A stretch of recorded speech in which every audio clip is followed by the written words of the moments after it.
Happy morning అందరికీ.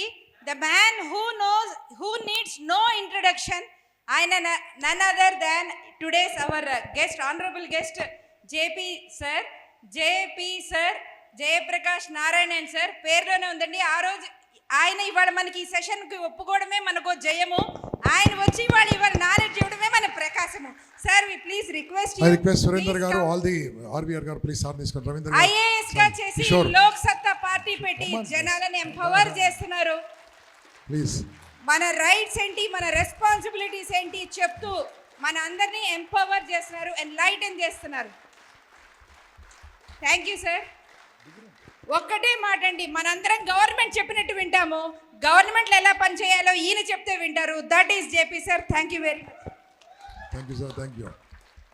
Right sir, please come back. Thank you. అందరికీ నమస్కారం. ముందుగా ప్రతి ఏడాది మిమ్మల్ని అందరినీ సంఘటితం చేసి మీలో స్ఫూర్తిని నింపి ఈ కార్యక్రమాలు చేపడుతున్న కంపా నాగేశ్వరరావు గారిని, నళిని గారిని మనసారా అభినందిస్తున్నాను. నేను చాలా క్లుప్తంగా కొన్ని విషయాలు, మీకు తెలిసిన విషయాలు, కొత్త విషయాలు కాదు, మీ ముందు ఉంచుతాను. తర్వాత కొంచెం టైం ఉంటే ఒక పావు గంట మీ ఆలోచనలు పంచుకోవచ్చు, మీ ప్రశ్నలకు సమాధానం చెప్పే ప్రయత్నం చేస్తాను. మొట్టమొదట మనంతా గుర్తుంచుకోవాల్సింది, ఈవేళ యువత ఒక అద్భుతమైన కాలంలో ఉన్నారు. మా చిన్నప్పుడు అంత దిగులు పడ్డం, రేపేమవుతుందన్న భయం, ఆందోళన. చదువు అంటే బాగా మార్కులు వస్తే బైపీసీ, డాక్టరు, కొంచెం తక్కువ వస్తే ఎంపీసీ, ఇంజనీరు, ఇంకా వేరే మార్గాలు ఏం లేవనుకున్న రోజులు అవి. ఏమన్నా మీకు ఆసక్తి ఉండి అభిరుచి ఉండి ఏమన్నా చేస్తుంటే తల్లిదండ్రులు భయపడిపోయేవాళ్ళు, పిల్లోడు ఏమైపోతాడో, పిల్ల ఏమైపోతుందో అని చెప్పాను. ఇవాళ అట్లా కాదు, అద్భుతమైన మార్పులు ప్రపంచంలో వస్తున్నాయి. మీరు ఏ కుటుంబంలోనైనా చూడండి, రకరకాల నేపథ్యాల నుంచి మనంతో వచ్చాం. కొందరు బాగా డబ్బున్న కుటుంబాలు, కొందరు పేద కుటుంబాలు, కొందరు మధ్యతరగతి. ఇందాక సోదరుడు చెప్తున్నాడు రాంబాబు, రకరకాల నేపథ్యాల నుంచి వచ్చాం. కానీ ఏ ఒక్కళ్ళైనా సరే 30 ఏళ్ల క్రితం కానీ 50 ఏళ్ల క్రితం కానీ మా కుటుంబం ఇవాళ కంటే బాగుందని చెప్పిన ఒక్కళ్ళని చెప్పనని చూద్దాం. అసాధ్యం. మనకి ఇంకా చాలా కోరికలు ఉన్నాయి, ఇంకా తీరాల్సిన అవసరం ఉంది. కానీ అద్భుతమైన కాలంలో మీరంతా ఉన్నారు ఇవాళ యువత. ఉదాహరణకి పారిశ్రామిక విప్లవం మీరు వినుంటారు, విన్నారు ఎప్పుడన్నా? అంటే 1760 నుంచి 1840 దాకా ఒక 80 ఏళ్ల పాటు బ్రిటన్లో ప్రారంభమై పారిశ్రామిక విప్లవం అంటారు. అంటే మొట్టమొదటిసారి ఈ వ్యవసాయం బదులు వట్టి వ్యవసాయం తప్ప అప్పటిదాకా ఏం లేదు.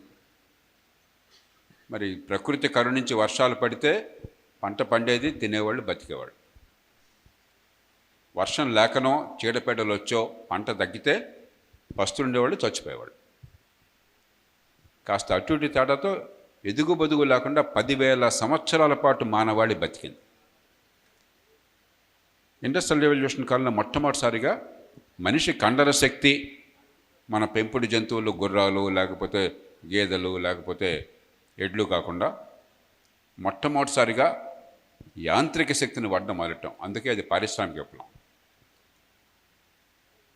అంత గొప్ప విప్లవం అనుకున్నాము. ఆ రోజుల్లో ఆర్థిక ప్రగతి అంటే ప్రతి ఏడాది గత సంవత్సరం కంటే ఉత్పత్తి ఎంత పెరుగుతుందని లెక్కేస్తే 1 లేక 2%. నిరుడు 100 పండితే 100 ఉత్పత్తి చేస్తే ఈ సంవత్సరం 101, 102 ఉండేది. అయినా అది విప్లవం అయింది. ఎందుకని? 10,000 సంవత్సరాల పాటు ఎదుగుబుదుగు లేకుండా ఉన్న ఆర్థిక వ్యవస్థలో మొట్టమొదటిసారిగా ప్రకృతితో సంబంధం లేకుండా, వర్షాలు వచ్చినా రాకున్నా ఉత్పత్తి క్రమక్రమంగా పెరుగుతోంది. 30-40 ఏళ్లలో రెట్టింపు అవుతోంది. అది ఆనాడు అద్భుతం. అందుకే దాన్ని విప్లవం అన్నారు. ఈవేళ మన దేశంలో ఆర్థిక ప్రగతి 7% ఉన్నది. 7% అంటే గత సంవత్సరం 100 ఉంటే ఈ సంవత్సరం 107. వచ్చే ఏడాది 114, 115. 1% తగ్గితే సంక్షోభం అనుకుంటున్నాం. కనీసం 8-9% పెరగాలని కోరుకుంటున్నాం. అది సాధ్యం. కాస్త కష్టపడాలి, కొన్ని సరైన పనులు చేయాలి. కానీ ప్రపంచ చరిత్రలో ఎప్పుడు కూడా 7% అంటే మామూలే, 6% అంటే సంక్షోభం, 9% సాధించవచ్చని ఎప్పుడు మానవాళ్ళు అనుకోవాలి అసలు. ఈవేళ మనకు చాలా మామూలుగా అనిపిస్తుంది, ఈవేళ మాత్రమే అది సాధ్యం. చైనా ఒక 30 ఏళ్ల పాటు 9-10% సాధించింది. అందుకనే ఒకప్పుడు చాలా కింద ఉన్న దేశం ఈవేళ అమెరికా లాంటి దేశాన్ని తేరిపారా చూడగలుగుతాం, ప్రపంచాన్ని శాసించగలుగుతాం. మనకి అలాంటి అవకాశం ఇవాళ ఉంది. అద్భుతమైన సాంకేతిక విజ్ఞానం. ఎప్పుడు 20 ఏళ్ల క్రితం 25 ఏళ్ల క్రితం కూడా ఫోన్ కావాలంటే తల ప్రాణం తోక్కొచ్చేది. ఇవాళ మీలో ఫోన్ లేని వాళ్ళు ఒక్కళ్ళు కూడా లేరు. ప్రపంచంలో అతి తక్కువ ఖర్చుతో అత్యుత్తమ ప్రమాణాలతో బటన్ నొక్కి పైసా ఖర్చు లేకుండా మీరు అమెరికాతో మాట్లాడచ్చు, వాట్సాప్లో మరదాల్లో ఇంకో దేశంతో మాట్లాడచ్చు. అద్భుతమైన టెక్నాలజీ అందరికి అందుబాటులోకి వస్తుంది. నేను పొద్దున్నే మార్నింగ్ వాక్కి వెళ్తే కేబీఆర్ పార్క్లో 50 రూపాయలు వారు చెప్పిన రాంబాబు గారు చెప్పిన పళ్ళు కానీ కూరగాయలు కానీ కొని 50-100 ఇవ్వాలని చెప్పంటే యూపీఐలో టకామని ఇచ్చేస్తున్నాం. పంజగుట్ట చౌరస్తా దగ్గర ఒక యాచకురాలు అక్కడ యాచన చేస్తూ ఉంటే మనం కొంతమంది ఏం చేస్తాం అంటే యాచన ఇష్టం లేక డబ్బులు లేవమ్మా చిల్లర లేదంటాం. వెంటనే క్యూఆర్ కోడ్ చూపెట్టి దీనిలో ట్రాన్స్ఫర్ చేయండి అంటున్నారు. నిజంగా జరుగుతాం.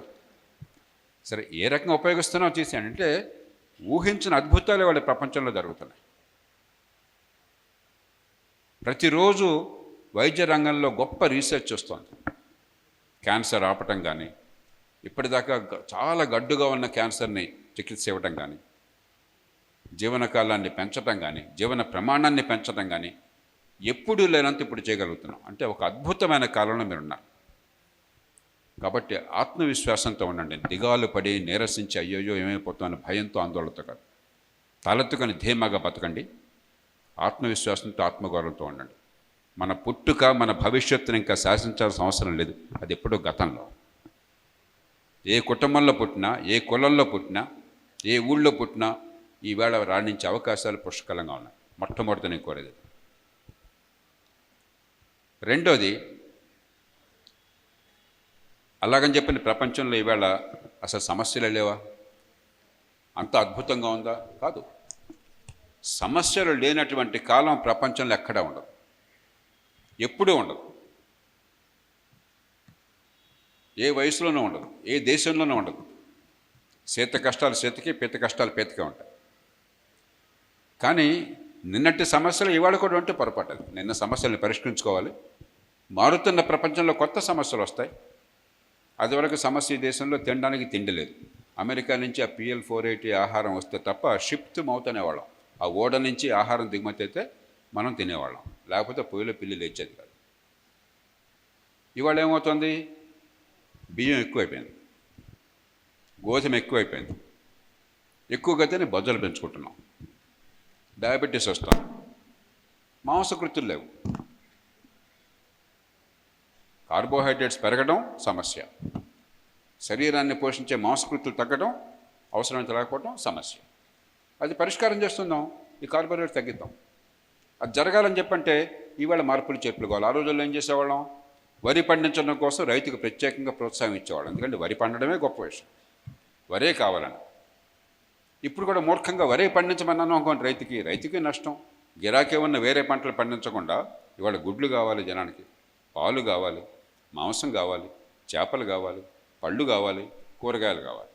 వాటి రేట్లు పెరుగుతున్నాయి. వరే పండించి మనం ఏమంటున్నాం? ప్రభుత్వాన్ని బలవంతంగా ఎక్కువ ఖరీదుకు నువ్వు కొనుక్కో, మార్కెట్లో ఎవడో తినకపోయినా సరే. ఏం చేస్తావా? నువ్వు కొన్న తర్వాత ఏం చేస్తావు అని ఇష్టం. ఎవరి డబ్బు అనుకుంటున్నాం, మన డబ్బుని మనకు తెలియదు. ఇది ఏదో మన రేవంత్ రెడ్డి గారి డబ్బో లేకపోతే నరేంద్ర మోదీ గారి డబ్బు అనుకుంటున్నాం, మన డబ్బు. అది మార్గం కానే కాదు. ఇవాళ సమస్య వేరు. 40 ఏళ్ల క్రితం సమస్యకి 50 ఏళ్ల క్రితం సమస్యకి ఇవాళ పరిష్కారం చేస్తే ఎట్లా? ఈవేళ సమస్యకి ఇవాళ పరిష్కారం కావాలి. ఇది కొత్తగా వచ్చిన సమస్య, ఇంకా ఎన్నో రంగాలు చెప్పచ్చు. ఒక చిన్న ఉదాహరణ చెప్తాను అంతే. కాబట్టి సమస్యలు లేని కాలం ఉండదు. కానీ ఆకలితో సమస్య కంటే కొన్ని రకాల తిండి ఎక్కువయ్యే సమస్య బెటర్ కదా. అది పరిష్కారం తేలిక కదా. అరే రేపు పొద్దున భోజనం ఎక్కడ దొరుకుతుంది, ఆకలితో మనమలాడుతున్నాం దానికంటే పౌష్టికాహారం తిందాం, అనవసరమైన ఉత్పత్తి తగ్గిద్దాము, అవసరమైనది చేద్దాం అనేది మంచి సమస్య కదా. ఈ నేపథ్యంలో మిమ్మల్ని కోరేది ఒక్కటే, ఈ మాట మీకు దాదాపుగా ఈ దేశంలో ఎవరో చెప్పరు, ఎందుకంటే మనకేదో పడిగట్టి పదాలతో గ్యాస్ కొట్టడం అలవాటైపోయింది. నాకు ఇవాళ యువతను చూస్తే ఒక పక్క ఆనందం, సంతోషం, మీలో శక్తి సామర్థ్యాలు ఉన్నాయి, ధైర్యం ఉన్నది, నైపుణ్యం ఉన్నది, చొరవ ఉన్నది. మా తరం అంతా సిగ్గుపడుతూ బిడియపడుతూ భయపడుతూ ఉండేవాళ్ళం, మీరు ధైర్యంగా ఉన్నారు. కానీ ఇంకా ఒక్క పిచ్చి మాత్రం వదల. కాలేజీలో డిగ్రీ రాగానే 100కి 90 మంది గవర్నమెంట్లో గుమాస్తాగా అయినా పర్లేదు ఆ ఉద్యోగం చేయాలని చెప్పారు. బంట్రోతైనా పర్లేదు, చిన్న ఉద్యోగం అయినా పర్లేదు, లక్షల మంది 3 ఏళ్ళు 5 ఏళ్ళు 6 ఏళ్ళు. ఇప్పుడు నిజంగా ప్రభుత్వంలో మంచి పని చేయాలి, ప్రజలకి అందరికీ ఉమ్మడి సేవలు అందించాలి ప్రజల డబ్బుతో అంటే తప్పేం కాదు, తప్పనుకోవట్లేదు. నేను ఆ ఉద్యోగాల్లో చేశాను. కానీ అదే ఉద్యోగం నా జీవితంతో దానికే తాకట్టు పెడతాను, అయితే ఒకసారి ప్రయత్నం చేసి వదిలేయడం కాకుండా 5 ఏళ్ళు 10 ఏళ్ళు మళ్ళీ తల్లిదండ్రులు వేధించి మళ్ళీ బోర్డంత ఖర్చు పెట్టి కోచింగ్ ఇన్స్టిట్యూట్స్లో ఆ పరీక్షలకు వెళ్తే ఒక్కసారి మీరు ఆలోచించండి. ఒక్క ఉద్యోగానికి 1000 మంది పోటీ పడుతున్నారు. మిగతావన్నీ పక్కన పెట్టండి, ఒక్క ఉద్యోగానికి 1000 మంది పోటీ పడుతున్నారు.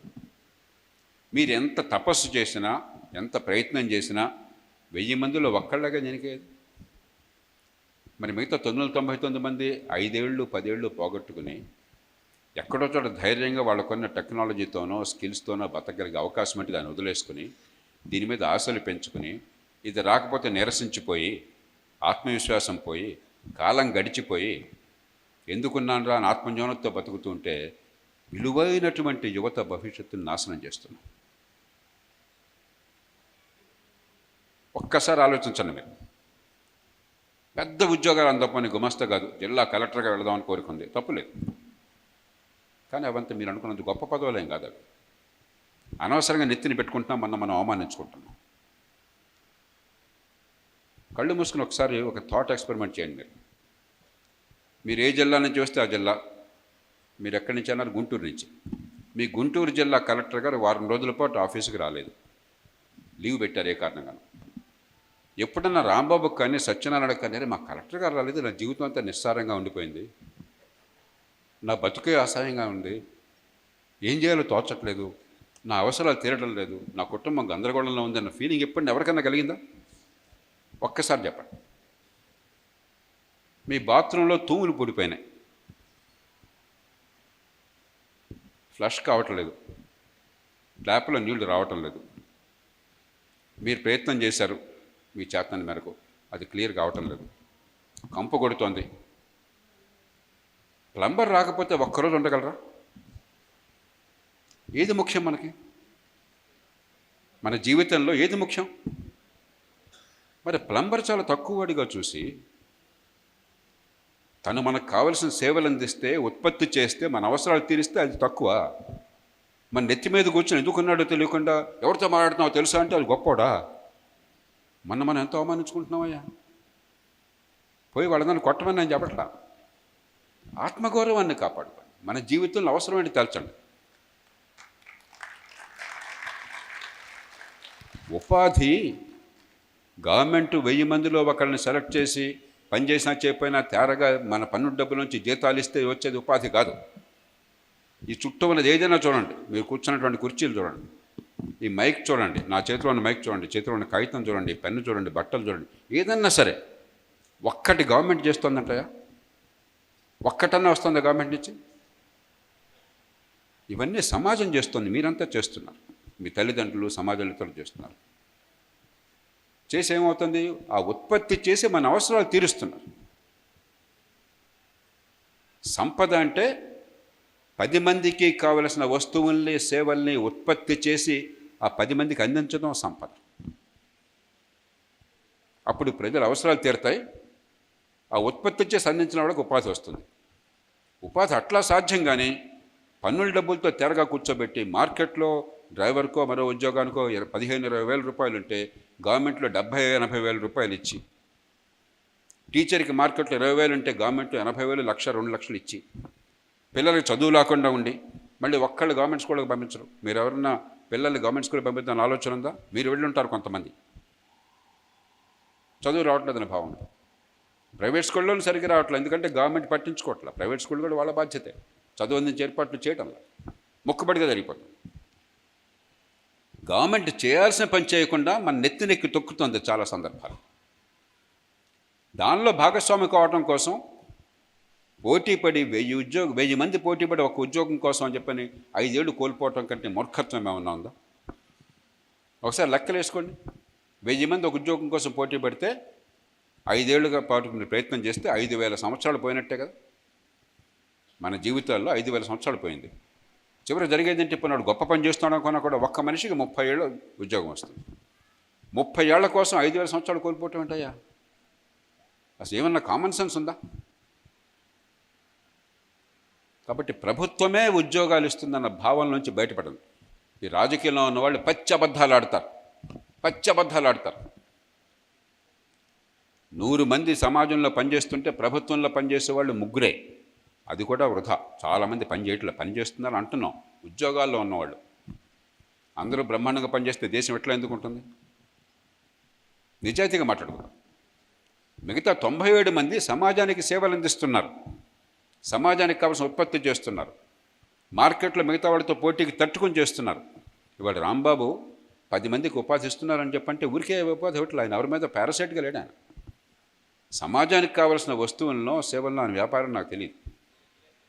రియల్ ఎస్టేట్ అది ఉత్పత్తి చేసి ఆ సేవను అందించి, అరే అందరికంటే రాంబాబు దగ్గర అయితే నేను ఈ స్థలం కొంటే నాకు న్యాయంగా ఉంటుంది, రేటు ధర్మంగా ఉంటుంది, బిల్డర్ అయినట్టయితే నాకు సరిగ్గా కన్స్ట్రక్ట్ చేస్తారు, ఆ నమ్మకాన్ని కలిగించి ఆ నమ్మకాన్ని ఆయన సొమ్ముగా చేసుకుని మీకు సేవలు అందిస్తున్నారు. అట్లా ఉపాధి వస్తుంది తప్ప సంపద అంటే అది తప్ప గవర్నమెంట్లో కూర్చొని మన పన్నుల డబ్బంతా తేరగా తినేది కాదు. పన్నులు కట్టేది మళ్ళీ మీరే, ఇంకెవరో కాదు. మనసు పెట్టి ఆలోచించండి. నేను తెక్కితో మాట్లాడు ఏంటంటే అందరూ ఎందుకు గవర్నమెంట్ ఉద్యోగాలు వెళ్ళిపోయి నువ్వు ఏదైనా అయిపోవచ్చు, కలెక్టర్ అయిపోవచ్చు, కలెక్టర్ బాబు అయిపోవచ్చు చెప్తుంటారు. జేపీ గారు ఏంటి పిచ్చెక్కిందని మీరు అనుకోవచ్చు, కానీ మీరు ఒక్కసారి ఆలోచించండి. 10 మంది చెప్పింది వాస్తవం కానక్కర్లేదు. గుడ్డిగా అందరూ చెప్పారు కాబట్టి దాన్ని పాటించనక్కర్లేదు. వినదగుని ఎవ్వరు చెప్పినా కానీ ఒక్కసారి ఆలోచించండి. మీకేది మంచిది, చుట్టూ ఉన్న వాళ్ళకి ఏది మంచిది. ఇక 3వది, అద్భుతమైన కాలంలో ఉన్నాం అనుకున్నాం. అద్భుతమైన కాలంలో ఉన్నది మాత్రం చేత మన జీవితంలో అద్భుతాలు ఆటోమేటిక్గా జరగవు. దానికి మన ప్రయత్నం కావాలి. మన దురదృష్టం కొద్దీ ఈ దేశంలో మంచి ప్రమాణాల విద్యను ఈ ప్రభుత్వాలు అందించే ఏర్పాటు చేయలేదు. మీలో చాలామంది యూనివర్సిటీల్లో కాలేజీల్లో డిగ్రీ పొందుంటారు కదా. ఎంతమంది డిగ్రీ పొందారు?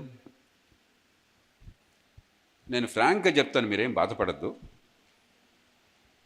100కి 80 మందికి మీకు ఏమీ రాదు,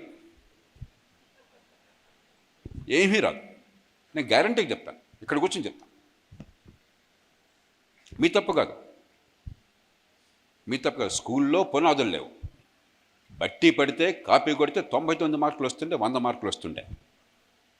కాలేజీల్లో 3 ఏళ్ల క్వశ్చన్ పేపర్లు బట్టి పడితే ఫస్ట్ క్లాస్ గ్యారంటీగా వస్తుండే, ఏమీ తెలియకపోయినా కూడా.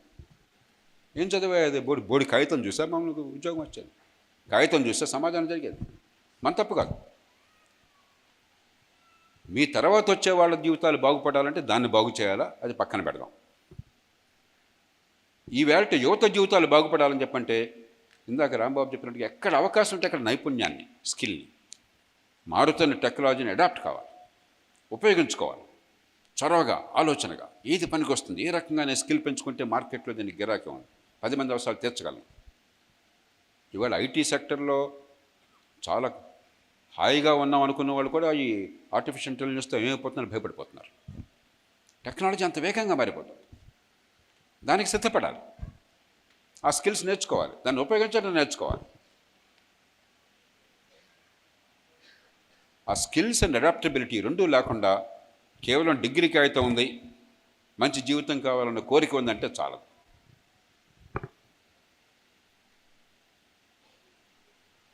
ఇక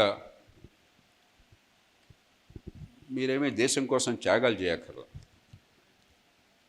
కానీ వ్యక్తి ఔన్నత్యము, నేను పెరగటము, నా జీవితం, నా ఆనందము, నా కుటుంబం ఆనందము, సమాజ హితము వేరువేరు కాదు. మహాత్మా గాంధీ గారి పుణ్యం అని మనం అనుకుంటున్నామంటే సమాజం కోసం చేయాలంటే మీరు గాంధీ మహాత్ములు అయిపోయి ప్రపంచం మొత్తాన్ని త్యాగం చేసేయాలి, వ్యక్తిగతంగా సర్వనాశనం కావాలా. అది మహాత్ముడు గొప్ప మనిషి, కానీ అది సరైన ఆలోచన కాదు. ఎందుకంటే వ్యక్తి సుఖము సమాజ హితము వేరువేరు కాదు, రెండు ఒకటే. తేడాల్లో ఏంటంటే మీ జీవితంలో 100% విషయాలు మీరు సొంతంగా నిర్ణయించుకుని దాన్ని అమలు చేస్తారు.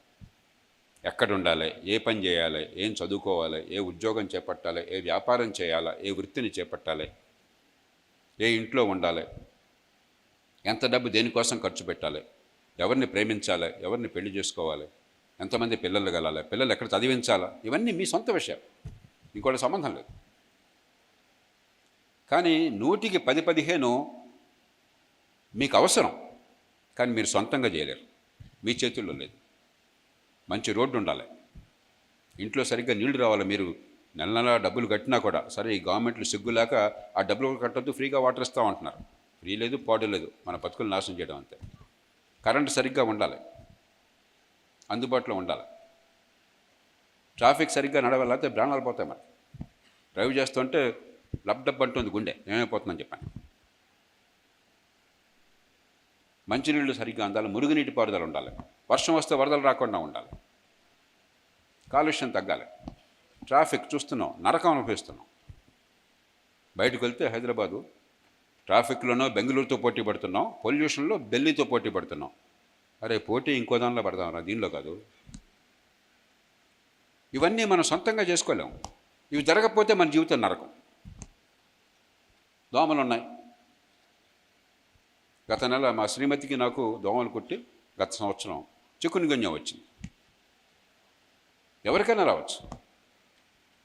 మీరు ఎంత గొప్ప ఇంట్లో ఉన్నా, ఎంత డబ్బు ఉన్నా, పక్కింటి పొరగాడిని పుట్టినటువంటి దోమ మీ ఇంట్లోకి చేరవచ్చు. మీరు ఆల్ నైట్లు పెట్టినా ఆల్ అవుట్లు పెట్టినా కూడా దోమ లాగం. ఇక్కడ కాబట్టి అక్కడ కుడుతుంది. ఇక్కడికి వచ్చాం ఏదో ఎక్కడ కాళ్ళు కుట్టేయచ్చు. ఎందుకంటే దోమలు గొప్ప సోషలిస్టులు. దోమలకి ఎక్కువ తక్కువలు ఉండవు. వాడి కులం ఏంటి, మతం ఏంటి, వాడి డబ్బు ఏంటి, హోదా ఏంటి, అధికారం ఏంటి, ఏం లేవు. ఏం లేవు. దోమల ధర్మం మనిషి కనిపిస్తే వాలటం, కొట్టడం, రక్తాన్ని పీల్చడం, ఆ క్రమంలో ఆ వైరస్ మరొకటి మీకు సోకితే మీ కర్మ అంతే. మరి దోమల నివారణ కావాలంటే మన ఇంట్లో చేస్తే చాలు, సొంతంగా చేయలేం. 10 మందిని కలిసి చేయాలి. అందుకే మన ఇళ్లలో ఎన్ని ఆల్ అవుట్లు పెట్టినా ఆల్ నైట్లు పెట్టినా మీకు దోమలు పెడుతుంటుంది, దోమలు జబ్బులు వస్తుంది. ఈ ఇంగిత జ్ఞానం ఒక్కటే సమాజ హితం అంటే వేరేదేం కాదు. నాకు జబ్బులు రాకుండా ఉండాలి, దోమలు కొట్టకుండా ఉండాలి, నాకు ట్రాఫిక్లో అంతరాయం లేకుండా ఉండాలి, పొల్యూషన్ వల్ల పాయిజన్ కాకుండా ఉండాలి. ఇది నా అవసరం, మనందరి అవసరం. సొంతంగా చేసుకోవాలంటే కలిసి చేసుకోవాలి. కాబట్టి ఏదో తంటాలు పడదాం. ఇది ఒక్కటి ఆలోచన ఉంటే చాలు. నాకు లాభం ఏంటి, నా మంచి ఏంటి, నా కుటుంబానికి మంచి ఏమిటి, చుట్టూ ఉన్న పరిసరాలని నా అవసరం మేరకు ఏ రకంగా 10 మంది కలిసి మార్చుకోవాలి. ఎంతకంటే ఎక్కువ దేశభక్తి అక్కర్లా, పెద్ద పెద్ద బేరాలు పలకక్కర్లు. ఆ నేపథ్యంలో 2-3 కొంచెం పట్టించుకోండి. మనం మామూలుగా పట్టించుకోండి. తెలుగు రాష్ట్రాలు 2 చూడండి. కష్టించి చెమటోడ్చి రాష్ట్రాల్లో ప్రజలు 10,000 కోట్ల రూపాయల పన్నులు కడుతుంటే వాడు తగలెట్టేస్తున్నారు. చాలా సందర్భాల్లో ఆ ఖర్చుకి అడ్డు ఆపులేదు. మన ఇంట్లో ప్రతి రూపాయి పొదుపుగా వాడుకుంటాం. మన డబ్బు ఆ రూపాయికి ఎక్కువ విలువ రావాలి మనకి. మన డబ్బు కాబట్టి, వాళ్ళ డబ్బు కాదు కాబట్టి అక్కడ కూర్చున్న వాళ్ళు చాలా విలాసంగా ఖర్చు పెట్టేస్తున్నారు. అత్తసు మలుడు దానం చేసేస్తున్నాడు. సమాజంలో సంక్షేమం కావాలి, ఖచ్చితంగా పేదలను ఆదుకోవాలి, కష్టంలో ఆదుకోవాలి. కానీ ప్రధానంగా చేయాల్సిన పనులు ఏంటి ఇందాక అనుకున్నాం. మంది హితం కోసం చేయాల్సినవి ఈ రోడ్లు ఏమిటి, ఈ విద్యుత్ సంగతి ఏమిటి, ఈ రైల్వేల సంగతి ఏమిటి, ఈ ట్రాఫిక్ సంగతి ఏమిటి, ఈ శాంతి భద్రత సంగతి ఏమిటి, కోర్టులో న్యాయం వేగంగా అందే ఏర్పాటు ఏమిటి, గోల్డ దగ్గరికి పోవాల్సిన అవసరం లేకుండా మంచినీళ్ళు అందే ఏర్పాటు ఏమిటి, వర్షం వస్తే వరదలు రాకుండా కాపాడుకునే ఏర్పాటు ఎట్లా. ఇవన్నీ ప్రభుత్వం చేయకుండా అసలు ఎందుకోసం ప్రభుత్వాన్ని పెట్టుకున్నామో, ఎందుకోసం పన్నులు కట్టామో అది పక్కన పెట్టేసి నాకు కావాల్సింది ఓటయ్యా, నీకేం కావాలో నాకు అనవసరం, నువ్వు మూర్ఖుడివే నాకు ఓటేస్తున్నావు, నా ఇష్టం వచ్చింది చేస్తాను, నాకు ఓటు ఏది వస్తే అది చేస్తాను. డబ్బులు ఖర్చు పెట్టాను కదా ఎలక్షన్లో, అందరికీ తెలుసు కదా, 30-40 కోట్లు ఖర్చు పెట్టాను కదా. డబ్బు తింటాను, మిగతా అంతా పంచుతాను, ఓటేస్తారు, మళ్ళీ మామూలే, చక్రం తిరుగుతూనే ఉంటుంది. ఇది నడుస్తుంది ఇవాళ. రాష్ట్రాలు దివాలా తీస్తున్నాయి. ఆంధ్రప్రదేశ్ దేశంలోనే అత్యధికంగా అప్పుల శాతం ఉన్న రాష్ట్రం, అత్యధికంగా రెవెన్యూ లోటు ఉన్న రాష్ట్రం. సరే, ఆంధ్రప్రదేశ్ కొంచెం కష్టాల్లో పుట్టింది హైదరాబాద్ లేకపోవడం చేత. తెలంగాణ అత్యంత సంపన్న రాష్ట్రంగా వచ్చింది, హైదరాబాద్ పుణ్యం అని చెప్పని. అతి ఎక్కువ మిగులుంది రాష్ట్రం ఏర్పడినప్పుడు 2014లో. ఈవేళ తెలంగాణ నెల జీతం వచ్చే నెల ఎట్లా ఇస్తామని చెప్పని ఆందోళన పడ్డా. ఎందుకు దీన్ని పట్టించుకోవాలని చెప్పంటే, ప్రభుత్వాలు స్తంభించిపోతే ఆర్థిక ప్రగతి సాధ్యం కాదు. ఆర్థిక ప్రగతికి ఏర్పాట్లు లేకపోతే, మౌలిక సదుపాయాలు లేకపోతే, పెట్టుబడులు ప్రోత్సహించకపోతే మనకు ఉపాధి లేదు, ఆదాయాలు పెరిగేది లేదు, మంచి జీవితం లేదు. అనుకున్నాం మొట్టమొదట. అద్భుతమైన కాలంలో ఉన్నాను. అద్భుత కాలాన్ని ఉపయోగించుకోవాలని చెప్పంటే కనీసమైన ఆర్థిక క్రమశిక్షణ కావాలి. కాబట్టి పట్టించుకోండి, గొంతు చెప్పండి. ఇది మీ డబ్బు, మీ భవిష్యత్. అప్పు చేసి పప్పు కొడి తింటున్నారు. అప్పుల భారం అవద్ది.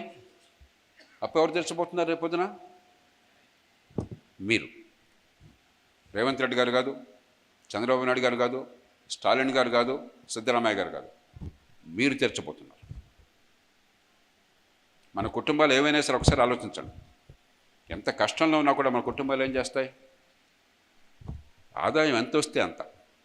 10,000 నెలకు వచ్చింది అనుకోండి, 10,000 రూపాయల్లో 1,000 ఆదా చేసుకుని, తల్లిదండ్రులు వాళ్ళ అవసరాలను చంపుకుని, పిల్లల అవసరాలను తీర్చి, ఆ మిగిలిన 1,000 రూపాయలు పొదుపు చేసి రేపు పనికొచ్చేట్టుగా అయితే బ్యాంకులో వేసుకుంటారు. లేకపోతే చిన్న స్టాక్, ఈ మధ్యకాలంలో స్టాకులు అవి వస్తున్నాయి, షేర్లు, లేకపోతే చిన్న స్థలం కొనడం కోసం అని చెప్పని తంటాలు పడతారు. అంటే పిల్లల కోసం ఆస్తులు పెంచాలా, పిల్లలకు ఆదాయం వచ్చే రీతిని డబ్బుని ఆదా చేయాలి. ఇది మన కుటుంబాలు చేసే పని. ఏ కులమైనా సరే, ఏ మతమైనా సరే, ఏ ప్రాంతమైనా సరే, ఈ దేశంలో అందరికీ ఉన్న లక్షణం అది. మన ప్రభుత్వాలు ఏం చేస్తున్నాయి? అప్పు చేసి పప్పు కూడా తింటున్నాయి. కనీసం వాళ్ళు పెట్టే ఖర్చు ఏ రూపంలో ఖర్చు పెట్టినా కూడా వాళ్ళకు వచ్చే పన్నుల ఆదాయము, ఢిల్లీ నుంచి వచ్చే డబ్బులు, ఆ డబ్బులన్నీ కూడా ఈ రోజువారీ ఖర్చులు పెట్టేసి అప్పుల డబ్బు కనీసం రేపొద్దున సంపద పెంచడం కోసం ఉపయోగిస్తే, అది కూడా ఇష్టం వచ్చినట్టు అడ్డదడ్డంగా కాళేశ్వరంలాగానో లేదా బనకచెరలాగానో కాకుండా పెట్టే డబ్బు ఫలితం వచ్చేట్టుగా పెట్టుబడి పెట్టినట్లయితే రేపొద్దున మీకు ఆస్తులు మిగులుతాయి, రేపొద్దున మీకు ఆదాయాలు పెరుగుతాయి. లేకపోతే ఏమవుతుంది?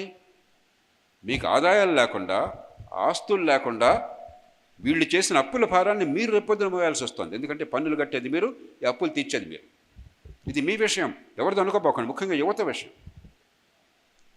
నాకేం పెద్ద పట్టదు, నేను ఎంతకాలం ఉంటాను? రేపొద్దున ఏమైతే నాకేం కావాలా? మీకు అవసరం. కొంచెం పట్టించుకోండి. ఒరిస్సా రాష్ట్రాన్ని తీసుకోండి. ఒరిస్సా మనతో పోలిస్తే చాలా వెనకబడ్డ రాష్ట్రం. నవీన్ పట్నాయక్ 25 ఏళ్ల పాటు ముఖ్యమంత్రిగా ఉన్నాడు. అద్భుతంగా చేశాడు ఆర్థిక క్రమశిక్షణ. అటు ప్రగతి రాష్ట్రంలో, ఇటు ఆర్థిక క్రమశిక్షణ. ఒరిస్సాలో ప్రతి సంవత్సరం ఈవేళ 38,000 కోట్లు, 40,000 కోట్ల రూపాయలు మిగులు ఉన్నది. ఆదాయం ఖర్చు చూస్తే ఆదాయం కంటే ఖర్చు తక్కువై ఆ మిగులు డబ్బుని పెట్టుబడి పెడుతున్నారు, అప్పులు తీసుకొచ్చి మళ్ళీ పెట్టుబడి పెడుతున్నారు. రాష్ట్రం వేగంగా పెరుగుతుంది. ఇది చేయాల్సింది.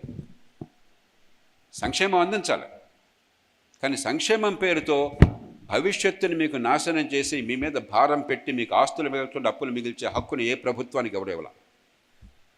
కాస్త పట్టించుకోండి. మన దృష్టి ఎప్పుడు హైదరాబాద్ చుట్టూ, ఢిల్లీ చుట్టూ, ముంబై చుట్టూ, చెన్నై చుట్టూ తిరుగుతుంది. ఇవన్నీ అవసరం. నేను గర్వపడుతున్నాను, నేను హైదరాబాద్లో ఉంటాను. ఈ హైదరాబాద్ దేశంలో మిగతా నగరాలతో పోలిస్తే కొన్ని విషయాల్లో బ్రహ్మాండంగా ఉంటుంది, కొన్ని విషయాలు అధ్వానంగా. చెప్పినంతకుముందు ట్రాఫిక్ ఎట్లా ఉందో, పొల్యూషన్ ఎట్లా ఉంది, కానీ కొన్ని విషయాల్లో బ్రహ్మాండంగా ఉంటుంది. కానీ హైదరాబాదే జీవితం అయితే 100కి 90 మంది ఈ దేశంలో రెక్కాడితే కానీ డొక్కాడని వాళ్ళు, అసంఘటిత రంగంలో ఉన్నవాళ్ళు. వాళ్ళందరినీ హైదరాబాద్కే తీసుకొచ్చే ప్రయత్నం చేస్తే ఒంటరిగా రావాల్సి వస్తుంది. కుటుంబంతో వచ్చే శక్తి లేదు. అల్పాదాయం, తక్కువ నైపుణ్యం.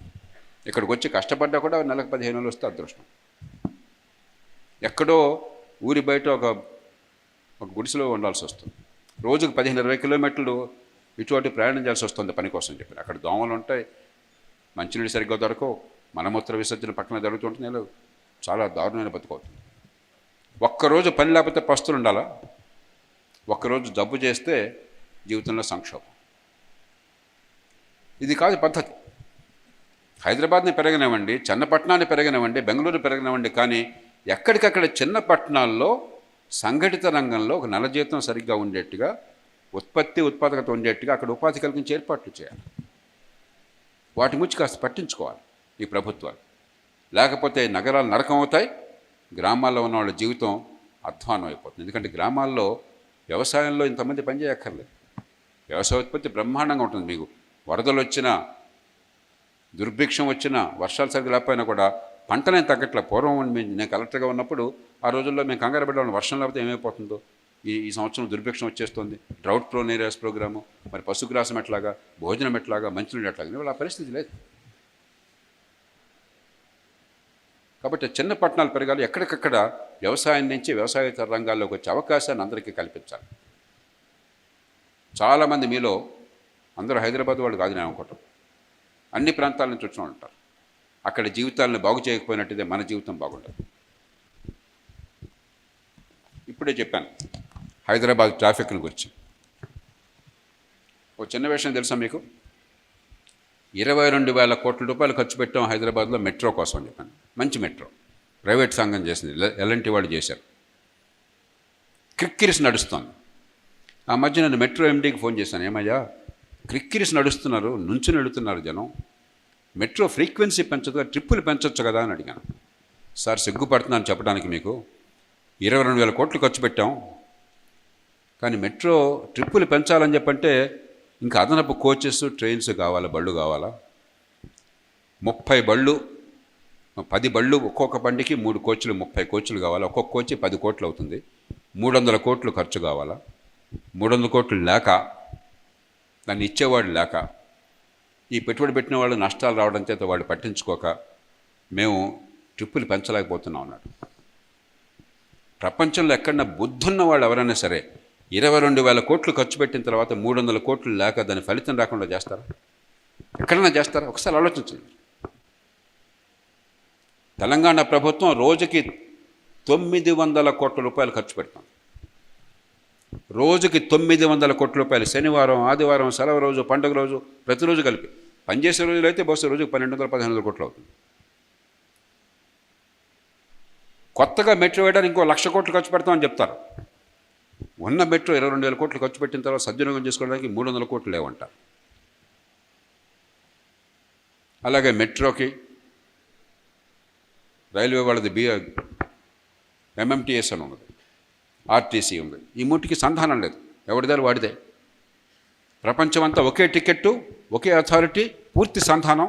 ఆ టికెట్ ఎక్కడంది, దీనిలో వెళ్ళచ్చు, దానిలో వెళ్ళచ్చు. ఆ తర్వాత లాస్ట్ మైల్ కనెక్టివిటీ, ఇంటి నుంచి అక్కడికి వెళ్ళటం ఎట్లాగా, అక్కడి నుంచి చేరాల్సిన చోటుకి వెళ్ళటం ఎట్లాగా, పద్ధతి పడలేదు. కాబట్టి ప్రతి వాళ్ళు పాపం స్కూటర్ తీసుకెళ్తున్నారు. మీకు విషయం తెలుసా? హైదరాబాద్ నగరంలో ఢిల్లీ కంటే వాహనాలు ఎక్కువ ఉన్నాయి, ముంబై కంటే వాహనాలు ఎక్కువ ఉన్నాయి. అక్కడ పబ్లిక్ ట్రాన్స్పోర్ట్ కాస్త కూస్తూ ఉంది, ఇన్ని వాహనాలు అక్కర్లా. ఇక్కడ వాహనం లేకపోతే బతకలేని పరిస్థితి వస్తుంది, క్రిక్కిరిసిపోతుంది. ట్రాఫిక్ రూల్స్, హైదరాబాద్లో ట్రాఫిక్ రూల్స్ ఉన్నాయని ఎవరు అనుకోవట్లా. స్వేచ్ఛ అని చెప్పంటే ట్రాఫిక్ని పట్టించుకోక్కర్లేదు. ఎందుకు చెప్తున్నానంటే ఇవన్నీ చాలా తేలిగ్గా మార్చవచ్చు. దీనిలో పెద్ద గొప్ప విషయాలు ఏం చేయగలరు. తర్వాత ఇవన్నీ సరి చేసిన తర్వాత ఇంకా అదనంగా ఓపిక ఉంటే, ప్రజలు కోరుకుంటే డబ్బు ఖర్చు పెట్టి మెట్రో పెంచుదాము, రోడ్లు ఇంకా పెంచుదామని చేద్దాం. కానీ ఇప్పుడు కొద్దిపాటి ప్రయత్నంతో బ్రహ్మాండంగా ట్రాఫిక్ని బాగు చేయొచ్చు. అది చేయకపోవడం చేత ఏడాదికి 50,000 కోట్ల రూపాయల పైన ప్రజలు నష్టపోతున్నారు. ఏడాదికి 50,000 కోట్లు. పట్టించుకోండి. ఇవన్నీ మీ అవసరాలు, మీకోసం, దేశం కోసం కాదు. మన హైరాణ లేకుండా, మన కాలుష్యం లేకుండా, మనకి స్ట్రెస్ లేకుండా, మనకి యాక్సిడెంట్లో చచ్చిపోకుండా, సిటీలో మనకి జీవితం హాయిగా ఉండాలంటే ఇవి పట్టించుకోండి. ఆలోచించండి. అద్భుతమైన జీవితం మన ముందున్నది, కానీ దాన్ని ఉపయోగించుకోవడం మన చేతుల్లో ఉంది. విజ్ఞత లేకుండా గాల్లో దీపం పెట్టి దేవుడా దేవుడా అని చెప్పంటే మనం అనుకున్న ఫలితాలు రావు. కాస్తంత విజ్ఞత, కాస్తంత క్రమశిక్షణ, కొద్దిపాటి దూరదృష్టి, మన సొంత జీవితంలో నచ్చిన పని చేయటం, ఏది నచ్చుతుందో, దేని మీద ఆసక్తి ఉందో ఆ రంగాన్ని ఎంచుకొని అక్కడ నైపుణ్యాన్ని పొందడం, అవకాశం ఉన్న మేరకు అక్కడ ఉపాధి కావచ్చు, వ్యాపారం కావచ్చు, వృత్తి కావచ్చు చేపట్టడం. అప్పుడు జీవితంలో కష్టం ఉండదు. నచ్చిన పని చేస్తే కష్టమే లేదు, సంతోషంగా చేస్తాం, ఆర్థికంగా ఎదుగుతాం, మానసికంగా సంతోషంగా ఉంటాం, సమాజానికి బోలంత మేలు చేస్తాం. అలాంటి అందమైన జీవితాన్ని మీరంతా పొందుతారని మనసారా ఆశిస్తూ, ఉపన్యాసాలు కాకుండా కొంచెం ఆలోచన చేయండి, మీరు మనసు పెట్టండి. ఈయన చెప్పేది నా అనుభవానికి, నాకు అర్థమైన దానికి పనికి వస్తుంది అనుకుంటే ఆచరించండి, లేదంటే వదిలేసేయండి. ఆ పని చేస్తారని ఆశిస్తూ, కొద్దిసేపు నాగేశ్వర గారు సమయం ఉంటే 10-15 నిమిషాలు, మీ మనసులో ఏమన్నా సందేహాలు ఉంటే 15 నిమిషాల్లో మనం కొంచెం ఆలోచిద్దాం. ఆ ప్రయత్నం చేయమని ఆశిస్తూ మీ అందరికీ నమస్కరిస్తూ సెలవు తీసుకుంటున్నాను. జై హింద్. ఎవరైనా క్వశ్చన్ అడగాలంటే హ్యాండ్ రైజ్ చేయండి, నేను ఇస్తాను. క్లుప్తంగా ఉండాలండి దయచేసి. మీ క్వశ్చన్ క్లుప్తంగా ఉండాలి, స్ట్రైట్గా ఉండాలి. నమస్కారం సార్. అంటే భారతదేశం ముందుకు పోతుంది అనుకుంటున్నాం సార్. గత 70 సంవత్సరాల నుంచి స్వతంత్రం వచ్చింది. కానీ నాకు అంటే ప్రపంచ దేశాలు 5-6 తిరిగాను ఇప్పటికీ. ఏ దేశంలో ఎక్కడ వాష్రూమ్ వచ్చినా వితిన్ 1 మినిట్లో ధైర్యంగా లేడీ పోతుంది సార్. మన భారతదేశంలో లేడీ పక్కన పెడితే ఒక జెంట్స్ వాష్రూమ్ వస్తే హైదరాబాదులో మినిమం ½ అవర్ బాధపడాల్సి వస్తుంది. నేను దీని మీద చాలా ఆలోచించిన. దేశం ముందుకు పోతుంది అంటారు కానీ ఇంతమంది మేధావులు ఉన్నారు, మీరు చాలామందిని చూసారు, గొప్ప గొప్ప నాయకులు, విశ్వగురువు అంటున్నాం మన భారతదేశము. కానీ ఇప్పటికీ ఒక స్త్రీ బయటికి వెళ్ళి వాష్రూమ్ పోనీకి ఎటువంటి ఫెసిలిటీస్ లేవు. ఇంకా దారుణం ఏంటంటే గత 10 ఏళ్లలో ఎక్కడ పోయినా బస్టాండ్ పక్కన వాష్రూమ్స్ ఉంటాయి, దానికి తాళం వేసి ఉంటుంది, పక్కన ఎవరో దాన్ని కొంచెం కమర్షియల్గా వాడుతుంటారు. ఏమైందండి అంటే అది ఎవరు ఓపెన్ చేయాలో తెలియక ఆపినామండి అని చెప్తారు. సో ఈ సమస్యకు ఏంటిది పరిష్కారం? ఒక యువత లెక్క మేమేం చేయాలి? గవర్నమెంట్ చేయలేదు, మేము చేద్దామని చెప్పి ఒక యూనివర్సిటీ పెట్టినాం, రిలేటెడ్ యూనివర్సిటీ అని చెప్పి. దాని నుంచి ఒక 1000 బాత్రూమ్లు కడదామని మేము ముందుకు వచ్చినాము. కానీ ఎవరిని అప్రోచ్ కావాలి, ఎక్కడికి వెళ్ళాలి అనే ఒక చిన్న సమస్య ఉంది మాది. మాకు అంటే మా గవర్నమెంట్ సపోర్ట్ చేస్తుందా, మేము లీజ్ తీసుకోవచ్చా, దాన్ని ఎట్లా ముందు తీసుకెళ్ళాలనేది మీరు సమాధానం దొరుకుతుంది ప్రశ్నిస్తున్నాను సార్. మంచి ప్రశ్న. నేను గత 30 ఏళ్ళుగా బహుశా నెలకి సగటున 20-25 రోజులు ప్రయాణం చేస్తుంటాను, రాత్రి బావులు. ఎన్నిసార్లు సరైన బాత్రూమ్ లేక నరకం అనిపించానో నాకు తెలుసు. ఇది ఎవరిని కూర్చోగలదు, మనకి చాలా సందర్భాలు అదొక పెద్ద విషయం. దాని గురించి ఆలోచించుకుని ఏర్పాట్లు చేసుకోకపోతే మన ప్రయాణం సాగదు. కాబట్టి మీరు చెప్పింది వాస్తవం, కొంచెం మెరుగుపడుతుంది పూర్వం కంటే, కానీ మనం దయనీయంగా ఉన్నమాట వాస్తవం. 2-3 ఉన్నాయి మనకి. ఒకటి, మ్యాండేటరీగా మీరు రోడ్డు ప్రయాణం చేసేటైతే ప్రతి పెట్రోల్ బంక్లో బాత్రూమ్స్ ఉండాలని పెట్టారు. కానీ ఏమవుతుంది, కొన్ని చోట్ల సరిగ్గా ఉన్నాయి, మరికొన్ని చోట్ల వాళ్ళు తాళం పెడతారు. లేకపోతే తాళం తీసుకున్నా కూడా వెళితే నరకం, అక్కడికి పొరపాటున వెళ్ళాల్సి వస్తే పట్టించుకునే అవసరం లేడు. మనం కూడా వదిలేస్తున్నాం, ఎక్కడ మన కర్మ అనుకుని తిట్టుకుని ఈ దేశంలో పుట్టామని ఇంకోటి తిట్టుకుని వదిలేస్తున్నాం. కొంతమంది అయినా సరే ఫోటోలు తీయండి, ఆ పెట్రోల్ బంక్ కానీ లేకపోతే ఆ ప్లేస్ కానీ వివరాలు గుర్తుంచుకోండి, ఇమీడియట్గా కంప్లైంట్ చేయండి. ఒక యాప్ కూడా పెట్టుకుందాం కావాలంటే. మన జనం నుంచి కనుక గట్టిగా మాట వస్తే ఆటోమేటిక్గా ప్రభుత్వాలు కదులుతాయి. ఎందుకంటే వాళ్ళు ఓటు కావాలి, మన మీద ప్రేమ ఉన్నా లేకపోయినా మన ఓటు కావాలి. అరే జనం బాగా కావాలని కోరుతున్నారు, పూర్వంలాగా మౌనంగా ఊరుకోవట్లేదు, కన్నీళ్ళు గార్చేసి మౌనంగా వాళ్ళు కొంచెం ఎదురు తిరుగుతున్నారని భావం వస్తే ఖచ్చితంగా చేస్తారు. అలాగే సిటీ ఉంది, సులభ శౌచాలయాన్ని పూర్వం పెట్టాను, నేను వాడాను 2 సార్లు. కొన్నిసార్లు భరించలేక ఆ రోజుల్లో రైల్లో టాయిలెట్ చాలా అధ్వాన్నంగా ఉండే. ఇప్పుడు కనీసం కొంచెం కొన్ని రైళ్ళు అయినా కూడా కాస్త డీసెంట్ టాయిలెట్స్ ఉన్నాయి. అందుకని స్టేషన్ దగ్గరనే నేను సులభ శౌచాలయాలకు వెళ్ళేసి వచ్చేది. అందరికీ అందుబాటులో లేవు అన్ని చోట్ల కూడా. అదే సమయంలో మనం కూడా కొంత ₹1-2 పే చేయడానికి సిద్ధపడాలి. ఎందుకంటే ఫ్రీగా అంటే పట్టించుకునే నాచుని ఉండడు. నేను యూరోప్లో కొన్ని నెలల క్రితం, జూలైలో అనుకుంటాను, యూరోప్లో మా క్లాస్ రియూనియన్, మెడికల్ కాలేజీలో మా క్లాస్ వాళ్ళంతా యూరోప్లో కలిసాం, లండన్లో కలిసాం. అక్కడ బ్రిటన్లో కానీ మిగతా యూరోప్లో ఎక్కడ తిరిగినా కూడా బాత్రూమ్కి వెళ్ళాలని చెప్పంటే డబ్బులు పే చేయడం వెళ్ళిపోవటం. కాబట్టి మనం కూడా కొంచెం దానికి సిద్ధపడాలి. 2 పక్కల ఉంది. మీరు చెప్పింది వాస్తవం. అదే సమయంలో నిరాశ వద్దు. ఎందుకంటే ఈ రంగంలో మనం చండాలంగా ఉన్నాం. ట్రాఫిక్ నియంత్రణలో కానీ, లేకపోతే క్యూ పాటించడంలో కానీ, తుప్పుకుని ఉమ్మేయడం కానీ, రోడ్డు పక్కన బాత్రూమ్లు శుభ్రంగా ఉండటం కానీ, ఇంట్లో బాత్రూమ్లు బాగుంటాయి, బయటికి వెళ్తే అసహ్యంగా ఉంటాయి. ఇవన్నీ పొరపాట్లు ఉన్నాయి. ప్రతి సమాజంలో కూడా కొన్ని బలాలు ఉంటాయి, కొన్ని బలహీనతలు ఉంటాయి.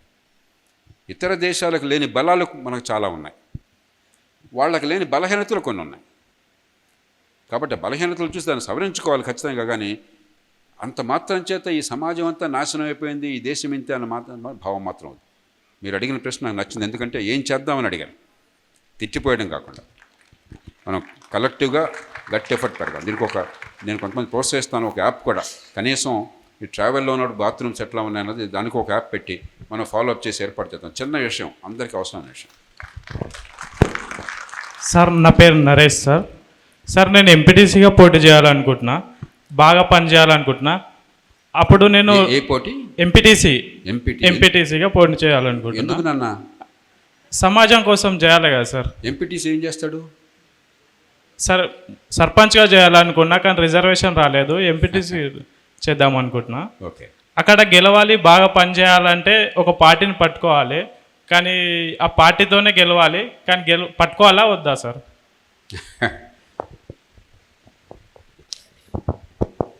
ఈ దేశంలో మధ్యతరగతి యువత అందరినీ కూడా రాజకీయాన్ని పట్టించుకోండి, విస్మరించొద్దు, పారిపోవద్దని గట్టిగా పిలుపునిచ్చిన వాడిని నేను.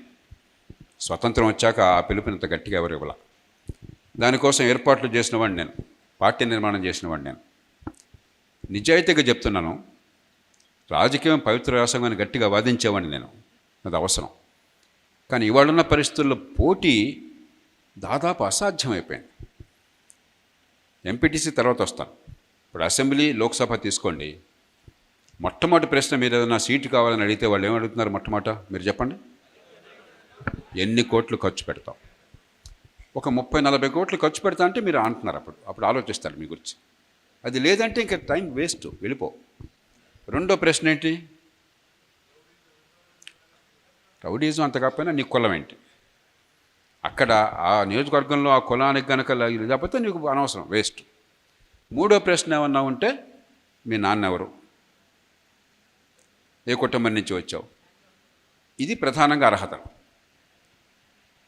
పోనీ ఈ డబ్బు ఖర్చు పెట్టడానికి ఎవరన్నా మూర్ఖులు, సిద్ధపడిన మూర్ఖులు ఇవ్వాలా, లేకపోతే దోచుకునేవాళ్ళు కావాలా? లేదా 30 కోట్ల వాడు ఖర్చు పెడతాడు ఎమ్మెల్యే పదవి కోసం? బుద్ధి ఉంది ఏమన్నా అసలు? దానిలో ఏముంది? దోచుకోవడం కోసం ఖర్చు పెట్టాలా? అలా కాదండి, పోనీ 30 కోట్లు పోతే పోయి చేస్తాను అనుకున్నా, గ్యారంటీ లేదు కదా. మీరు 30 పెడితే వాడు 50 పెడుతున్నాడు అవుతాడు. చివరికి ఓటు దైవాధీనం. మీరంత మంచివాళ్ళైనా కూడా ఆ రోజు ఏదో ఊపు ఉంటుంది ఎలక్షన్లో, ఊపు ప్రకారం ఓటేస్తారు. కాబట్టి దురదృష్టం కొద్దీ ఉత్సాహం ఉన్న, దేశభక్తి ఉన్న యువతకి ఈవేళ ఎన్నికల్లో పోటీకి అవకాశాలు చాలా తక్కువ. కానీ స్థానిక ప్రభుత్వాల్లో కొంత అవకాశం ఉంది. ఎందుకంటే కనీసం మీరెవరో తెలిస్తే మీ ఊళ్ళోనో ఆ చిన్న ప్రాంతంలోనో కాస్త గుర్తింపు ఉంటుంది. మంచి పేరు ఉన్నట్టయితే కొద్ది చోట్లైనా కూడా జనం ఆదరించే అవకాశం ఉంది. అంటే స్థానికంగా మీరు ప్రయత్నం చేయండి. ఏ పార్టీ తర్వాత చూద్దాం. కానీ సమస్య ఏంటంటే, ఎందుకు అడిగానంటే, ఎందుకు నాన్న అని చెప్పని, మీరు చేసేది ఏం లేదు అక్కడ. స్థానిక ప్రభుత్వాలకు సర్వాధికారాలు ఉండాలని గట్టిగా పోరాడుతున్న వాళ్ళు, దేశంలో బతుకున్న వాళ్ళు నా కంఠం అన్నకంటే పెద్దది. ఇంకా చాలామంది ఇలా నమ్మేవాళ్ళు గతంలో ఉన్నారు, చనిపోయారు. నా మిత్రులంతా కూడా నాకంటే 20-30 ఏళ్ళు పెద్దవాళ్ళు, స్వతంత్ర సమయోధులు, వాళ్ళంతా చనిపోయారు. ఇవాళ స్థానిక ప్రభుత్వాల బలంగా ఉండాలని వాదించేవాళ్ళు దాదాపు ఎవరు లేరు. మొక్కుబడిగా మాట అంటాం తప్పితే. కానీ ఏం చేశారు? నిర్వీర్యం చేసి పారేశారు. రిజర్వేషన్లు పెట్టారు. రిజర్వేషన్కి పెంచాలని ఈ మధ్య ఉద్యమాలు చేస్తున్నా. అరే రిజర్వేషన్లు ఇప్పుడు ఉన్నాయా? 50% ఉన్నాయి, మహిళలు 25%, మొత్తం 75% రిజర్వేషన్లు ఉన్నాయి. అధికారం ఏమి ఇచ్చారు మీరు?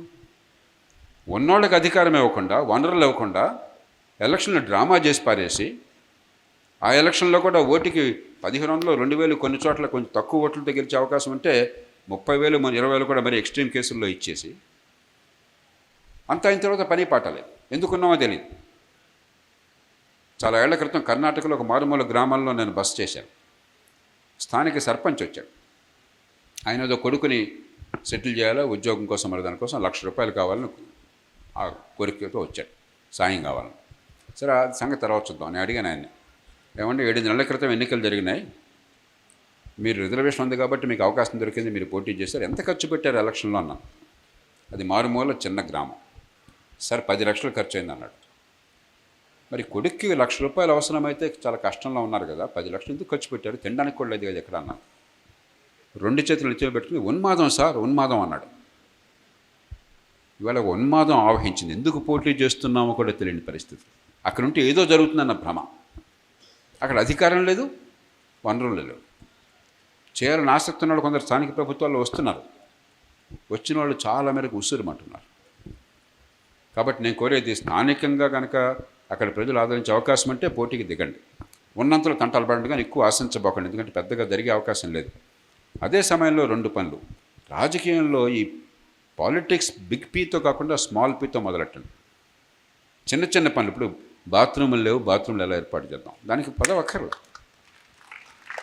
ట్రాఫిక్ అధ్వాన్నంగా ఉంది, ట్రాఫిక్ కొంతమేరకైనా బాగు చేయడం కోసం, మన జీవితాలు బాగుండడం కోసం 10 మంది ఏ రకంగా చేద్దాం. ఇది మొదలెడితే ఇది పాలిటిక్స్. అసలు రాజకీయమే దానికి అనువుగా ఉండి సరిగ్గా ఎన్నికలు జరిగి సరైన వాళ్ళు అక్కడికి వస్తే అద్భుతంగా ఉంటుంది. లేదు ఇప్పుడు ఇవాళ దానికోసం గట్టి పోరాటం చేస్తున్నాం. ఇంకా కొంతకాలం పడుతుంది. ఈ లోపల ఇచ్చేయండి. కొన్ని సందర్భాల్లో మీకు అవకాశం వస్తుంది రాజకీయంగా కూడాను. లేకపోయినా ఈ రాజకీయాన్ని చేసి సాధించాలో సాధిస్తున్నారు. కాలక్రమేణా అసలు ఒక క్యాండిడేట్కి సీటు కావాలని చెప్పంటే 30 కోట్లు ఖర్చు ఏంటండి, ఎన్నికల వ్యవస్థ మార్చకపోతే ఎట్లాగా? పోనీ అందరూ సమానమైన వాడు నాయకుడికి నచ్చినోడు ఇవ్వటం ఏంటండి, వాడు కాళ్ళు పట్టుకున్న వాడికి సమర్థుడికి కాకుండా. ఎందుకని పార్టీలు సొంత ఆస్తుల్లాగా నడుస్తున్నాయి. ఎన్నికల వ్యవస్థ గందరగోళంగా ఉంది. దాని మార్పు కోసం మనకున్న అవకాశాలను బట్టి, మన అవగాహన బట్టి పోరాడితే కొంతకాలం పడుతుంది. కాబట్టి మీరు ఆలోచన మంచిదే, మార్గం సందర్భాన్ని బట్టి ఎంచుకోవాలి. అక్కడ అద్భుతాలు జరిగితే మీకు ఎందుకు పోటీ చేయండి అని నేను అన్నాను. ఎందుకంటే ఇలా చేసిన వాళ్ళు నేను కోకోళ్ళగా చూశాను. అధికార పార్టీ వాళ్ళని చూశాను, ప్రతిపక్షాల వాళ్ళని చూశాను. కార్పొరేటర్గా ఎన్నికవుతాడు, 4-5 కోట్లు ఖర్చు పెడతాడు. హైదరాబాద్లో కార్పొరేటర్ అంటే 2 కోట్ల నుంచి 5 కోట్లు, కొంతమంది ఇంకెక్కువ పెడుతున్నారు. దాదాపు ప్రతి ఒక్కళ్ళు కన్నీళ్ళ తర్వాత ఎందుకు చేయాలని తెలియదు సార్, ఏదో ఊపిలో వచ్చాను, ఏదో అద్భుతాలు జరుగుతాయి అనుకున్నాను, ఏమీ లేదు ఇక్కడ అని చెప్పాను. అలా తయారు చేశాం. కాబట్టి దాని మీద పోరాటం సాగించాలి. నెక్స్ట్ సార్ నమస్కారం సార్, మై సెల్ఫ్ సంజీవ్ కుమార్ అండి. సో నేను టీచింగ్ ఫీల్డ్లో ఉన్నాను లాస్ట్ 28 ఇయర్స్ నుంచి. దేనిలో అన్నారు? టీచింగ్ ఫీల్డ్, టీచర్ అండి నేను. టీచర్గా? యా. సో 95 నుంచి నా కెరియర్ స్టార్ట్ చేశాను. సో 95లో నేను టీచర్గా వర్క్ చేసిన, ఫస్ట్ కాలేజీలో పనిచేశాను. సో తర్వాత ఇప్పుడు కూడా ప్రజెంట్ కూడా టీచింగ్ ఫీల్డ్లో ఉన్నాను. అప్పుడున్న విద్యార్థులని, స్టూడెంట్స్ని ఇప్పుడున్న వాళ్ళని చూస్తే చాలా డిఫరెన్స్ ఉంది. సో అప్పుడున్నటువంటి రెస్పెక్ట్, ఇప్పుడున్న రెస్పెక్ట్ అసలు మనం చెప్పలేని విషయం. ఇప్పుడున్న విద్యార్థులు, యువతలు రిజల్ట్స్ కూడా అలానే ఉన్నాయి, అన్నీ తెలిసినాయి. ఇప్పుడు అప్పుడున్నటువంటి మినిమం గౌరవం, పిల్లలు మాట్లాడుకునే విషయాల్లో సబ్జెక్ట్ గురించి ఎక్కువగా ఉండేది. ఇప్పుడు పిల్లలు మాట్లాడుకునే భాష, బయటికి వెళ్తే టీచర్కి వెళ్తే వాడు వీడు ఇంకా చాలా ఉన్నాయన్నమాట. సో ఇటువంటి యువత ఇలా నెక్స్ట్ ఈ సోషల్ మీడియా ఇవన్నీ చూసి మన ఇంపాక్ట్ ప్రోగ్రామ్ చూసేవాళ్ళు చాలా తక్కువ మంది. ఈ విధంగా విద్యార్థులు ఇలా ఈ నెక్స్ట్ జనరేషన్కి ఈ విద్యా వ్యవస్థలో ఎటువంటి మార్పులు ఉంటే, మన యువత విద్యారంగానికి ఎలా చేస్తే నెక్స్ట్ భవిష్యత్తు బాగుంటుంది, దాని గురించి ఒక చిన్న సలహా సార్. మాస్టర్, నిజమైన సమస్య. 2 కోణాల నుంచి చూడాలి. మొదటిది, పునాదులు నాశనమై కాలేజీకి వస్తున్నారు. పిల్లలు తప్పు కాదు. ఇప్పుడు పిల్లల ప్రవర్తన కొంతమంది దారుణంగా ఉన్నమాట వాస్తవం. కానీ దాని వెనకాల కారణాలు ప్రత్యేకంగా ఈ తరంలో దుర్మార్గులు పుట్టడంలా. ముందు తరంలో ఎలాగైతే యువకులకి అటు పక్కన మేధా సంపత్తి, మరో పక్కన విలువలు ఉన్నాయో ఇప్పుడు అలాగే ఉన్నాయి. కానీ ఏం జరుగుతుంది విద్య విషయంలో? కాపీ కొట్టడం, బట్టి కొట్టడం అన్నది స్కూళ్ళల్లో సర్వసాధారణంగా చేశారు. దానికి వెనకాల కారణాలు ఉన్నాయి. మీరు ఎక్కడ చదివారో నాకు తెలీదు, నేను మీకంటే ముసలివాడినై ఉంటాను. నేను ఓ మారుమూల గ్రామంలో పంచాయత్ సమితి, జిల్లా పరిషత్ పాఠశాలల్లో తెలుగు మీడియంలో చదువుకున్నాను. పూరి పాకలు. ఆ రోజుల్లో టీచర్కి ₹70, ₹80 జీతం నెలకి. ఇవన్నీ ఉన్నా కూడా అద్భుతమైన విద్య లక్షల మందికి మా తరంలో వచ్చింది. ఎందుకంటే విద్యను గురించి పట్టించుకున్నారు, ఏ మేరకు నేర్చుకున్నారని చెప్పి దాన్ని గట్టిగా పరిశీలించారు. సరైన పరీక్షలు, గుడ్డి పరీక్షలు కాకుండా మంచి పరీక్షలు పెట్టేవాళ్ళు. 6 పరీక్షలు ఉండే సంవత్సరానికి. సమాజం అంతా మన పిల్లలు చదువుతున్నారు స్కూల్లో అని చెప్పి పట్టించుకునేవాళ్ళు. మా ఊళ్ళో మా తాతగారితో సహా ప్రతి రైతు ఎకరాకి ₹25 విరాళం ఇచ్చి స్కూల్ బిల్డింగ్ కట్టించారు. ఆ రోజుల్లో 25 రూపాయలు అంటే అది అన్ని వాళ్ళలో జరిగింది. ఆ రోజుల్లో 25 రూపాయలు అంటే దాదాపు 2 బస్తాల ధాన్యానికి సమానం. అంటే వాళ్ళ 3-4 వేల రూపాయలకు సమానం. ఒకసారి ఊహించండి, సమాజం అంతగా పట్టించుకున్నది. ప్రజల ఒత్తిడి ఎట్లా ఉండేదంటే, మా ఊళ్ళో మంచి హెడ్ మాస్టర్ గారు కావాలా, ఉమామహేశ్వరరావు గారు మంచి హెడ్ మాస్టర్, ఆయన మా ఊరికి కావాలని ఈ ఊళ్ళో అడిగితే మరో వాళ్ళు చెల్లెలు మా ఊరికి కావాలని ఒత్తిడి తెచ్చేవాడు. పోటీ అట్లా ఉండేది. ఆ తర్వాత ప్రభుత్వాలు భయంకరమైన తప్పులు చేసినాయి. పరీక్షలు తీసి పారేసి అందరూ ప్రమోట్ అయిపోతారు ఆటోమేటిక్గా అన్నారు. ఇక పరీక్షలు లేదు, పాడు లేదు, ఏమీ తెలుసుకోకుండా నెక్స్ట్ లైక్కి వెళ్తాం. 10th క్లాస్ రాగానే అందరూ డామ్ అని ఫెయిల్ అయిపోతున్నారు. అందరూ ఫెయిల్ అయిపోతున్నారు కాబట్టి మ్యాథ్స్ కాపీయింగ్. చాలా చోట్ల మైకుల్లో కూడా చెప్తున్నారని విన్నాను, మ్యాథ్స్ కాపీయింగ్. ఆ ప్రశ్నలు అడిగే ప్రశ్నలు కూడా చెత్త ప్రశ్నలు, కాస్త బట్టి పడితే ముక్కును పెడితే చాలు, ఏం తెలుసుకోక్కర్లేదు. మార్కులు 99 మార్కులు. ఆ పునాదులతో మీ దగ్గర కాలేజీకి వస్తున్నారు. రెండోది ఏం చేశారు, స్కూల్ టీచర్సు నియామకాలు జిల్లా పరిషత్ చేతుల్లో ఉండేవి, పంచాయతీ సమితి చేతుల్లో ఉండేవి. వాళ్ళ జీవితం అజమాయిషి మొత్తం అక్కడ స్థానికంగా ఉండేది. ప్రొవిన్షియలైజ్ చేశారు ఈ సర్వీసెస్ని. రాష్ట్రం డైరెక్ట్గా చూడడం మొదలెట్టింది. వాళ్ళ పాత్ర తీసి పారేశారు. పేరుకి ఇప్పుడు కూడా పంచాయతీ సమితి, జిల్లా పరిషత్, మండల పరిషత్ అంటారు, పేరుకే, ఏం లేదు పాత్ర. కాబట్టి స్థానికంగా ప్రజల పాత్ర పోయింది పూర్తిగా. కాలక్రమేణా ఏమైంది, మీలాంటి వాళ్ళు నాలాంటి వాళ్ళు మీ కుటుంబాల్లో జరిగి ఉంటుంది. ఆ స్కూల్లో చదువుతున్న మాస్టర్లు కూడా పిల్లలు నాశనం అవుతారని ప్రైవేట్ స్కూళ్ళకి పంపించడం మొదలెట్టారు. ఇంగ్లీష్ మీడియం కారణంగానో ఆ స్కూల్లో బాగుపడతారని చెప్పాను. కాబట్టి నోరున్న వాళ్ళు కొద్దిమంది కూడా అక్కడి నుంచి జారిపోయేసరికి ఇంకా నాశనం అయిపోయింది. ఖర్చు పెరుగుతోంది, టీచర్లు పెరిగారు. ఒక్కొక్క బిడ్డ మీద 1,08,000 రూపాయలు ఖర్చు అవుతుంది స్కూళ్ళల్లో తెలంగాణలో. ఆంధ్రప్రదేశ్లో ఇంకెక్కువ ఖర్చు అవుతుంది. అమ్మఒడి ఏదో ఉంది అక్కడ. కానీ పిల్లలకి పొట్టకొస్తే అక్షరం ఒక్కరాలు 180 మందికి. వాళ్ళు వస్తున్నారు ఇక్కడికి. దీన్ని సమూలంగా మార్చాలి. ఏ 3 తప్పులు జరిగినాయో 3 తప్పుల్ని సవరించాలి. ప్రధానంగా తప్పు సవరించాల్సింది క్రమక్రమంగా విజ్ఞత గల పనికొచ్చే పరీక్షలు, నిజంగా ప్రమాణాన్ని బట్టి పట్టేది కాకుండా, ముక్కుని పెట్టేది కాకుండా, కాపీ కొట్టే అవకాశం లేకుండా పరీక్షలు పెట్టడం మొదలెట్టండి. ఒక్కరోజు పెట్టాం, 6వ తరగతితో మొదలెట్టండి, నెక్స్ట్ 7వ తరగతి ఎక్స్టెండ్ చేయండి. ఆ పరీక్ష బట్టి పట్టేది కాకుండా కొంచెం ఆలోచింపచేసేదిగా పెట్టండి. తల్లిదండ్రులకి, పిల్లలకి, టీచర్లకి, యాజమాన్యాలకి పిల్లలు బాగుపడాలని కోరిక ఉన్నది. కానీ బాగుపడ్డామంటే తెలియక మార్కులు బ్రహ్మాండంగా ఉంటే ఎందుకు పనికి రాకుండా పోతున్నారు. బాగుపడ్డం అంటే ఇది, ఇక్కడ మార్కులు రావాలంటే ఈ నైపుణ్యం కావాలి. మ్యాథ్స్ ఉందనుకోండి, కాన్సెప్ట్ పట్టుబడాలి. సైన్స్ ఉందనుకోండి, లాజిక్ తెలియాలా. అది బాగుపడ్డం అనుకోండి, ఎలాగోలా తంటాలు పడతారు, ఎట్లా కూడా సాధిస్తారు. మీ దగ్గర పునాదులతో వస్తారు. ఒకసారి పునాదులతో వస్తే వాడిని పెంచడం తేలిక. అది లేకుండా ఉంటే మీరేం చేయగలరు? 10th క్లాస్ ఇంటర్మీడియట్ దాకా వాడికి ఏమీ రాకపోతే కాలేజీలో మీరేం పాఠాలు చెప్తారు? ఎంత చెప్తే ఉపయోగం ఉంటుంది? ఇక రెండో సమస్య విద్యా ప్రమాణాలకు అతీతమైనది సోషల్ మీడియా అన్న మాట మీరు ఆవిడారు. సినిమాలు కానీ, టీవీ కానీ, సోషల్ మీడియా కానీ ఖచ్చితంగా మన పిల్లల ప్రవర్తన నాశనం చేస్తుంది. అందుకనే నేను మామూలుగా చాలా ఉదార స్వభావం ఉండేవాడిని, స్వేచ్ఛ కావాలని కోరేవాడిని. కానీ పిల్లలకి సోషల్ మీడియా యాక్సెస్ లేకుండా చేయడానికి చట్టం వచ్చి కఠినంగా అమలు చేయాలని నేను నమ్ముతున్నాను. జరిగిన నష్టం ఏదో జరిగిపోయింది, కనీసం తర్వాత తరాన్ని నాకు కాపాడుకోవాలని చెప్పంటే ఆ 15-16 ఏళ్ల దాకా పిల్లలు సోషల్ మీడియా లేకుండా చేయండి. ఆ తర్వాత కాస్త జ్ఞానం వచ్చిన తర్వాత వాళ్ళు ఏం చేసుకుంటారో వాళ్ళ ఇష్టం.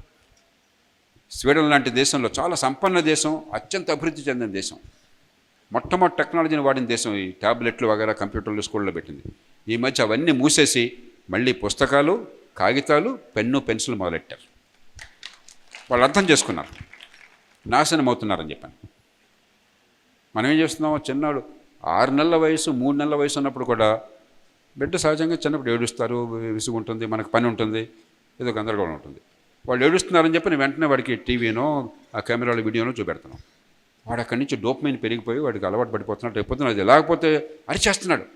6 నెలల బిడ్డ కూడా అరిచేస్తున్నాడు. ఇక 3 నెలలు వస్తే మనం పట్ల ఇంకా వాళ్ళ బతుకులు నాశనం అయిపోతున్నాయి. కాబట్టి సోషల్ మీడియా మీద కఠిన నియంత్రణ లేకపోయినట్టయితే ఆ చిన్నారి వయసుల్లో సమాజం సర్వనాశనం అవుతుంది.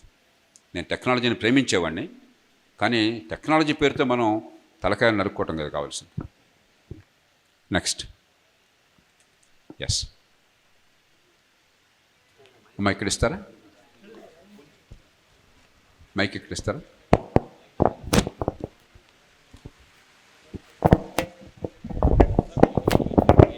ఇక్కడ ముందు వస్తాను.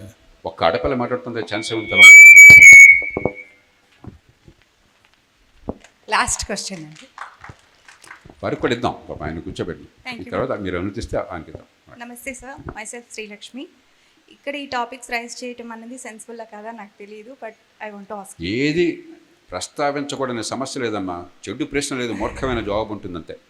సార్ ఇక్కడ రెంట్ కంట్రోల్ యాక్ట్ లేదు, సింగిల్ బెడ్రూమ్ కూడా 20,000 ఛార్జ్ చేస్తున్నారు, అండ్ రెసిడెన్షియల్ అపార్ట్మెంట్స్లో వితౌట్ పార్కింగ్ పర్మిషన్స్ ఇస్తున్నారు, అది ప్రతి ఏరియాలో కూడా ఉంది, and no awareness throwing dust on roads. అది ఎక్కడ కూడా సోషల్ మీడియాలో కూడా ఎవరు చెప్పట్లేదు, TV9 కానీ, అది ఐ మీన్ సారీ ఆ పేరు తీసినందుకు, ఏ సోషల్ మీడియాలో కూడా దాని అవేర్నెస్ తీసుకురావట్లేదు. అండ్ ఇంకోటి ఏంటంటే నో స్పీడ్ లిమిట్స్ చిన్న చిన్న రోడ్స్లో ఉన్నాయి కదా సార్, చిన్న చిన్న గలీలు షాపింగ్ మాల్స్ ఉన్న ఏరియాస్లో స్పీడ్ లిమిట్స్ అనేది ఉండట్లేదు, చాలా స్పీడ్గా వచ్చేస్తున్నారు, పిల్లలు ఆడుకుంటూ ఉంటారు కదా, అక్కడ కూడా యాక్సిడెంట్స్ అవడం ప్రాబ్లమ్స్ వస్తున్నాయి.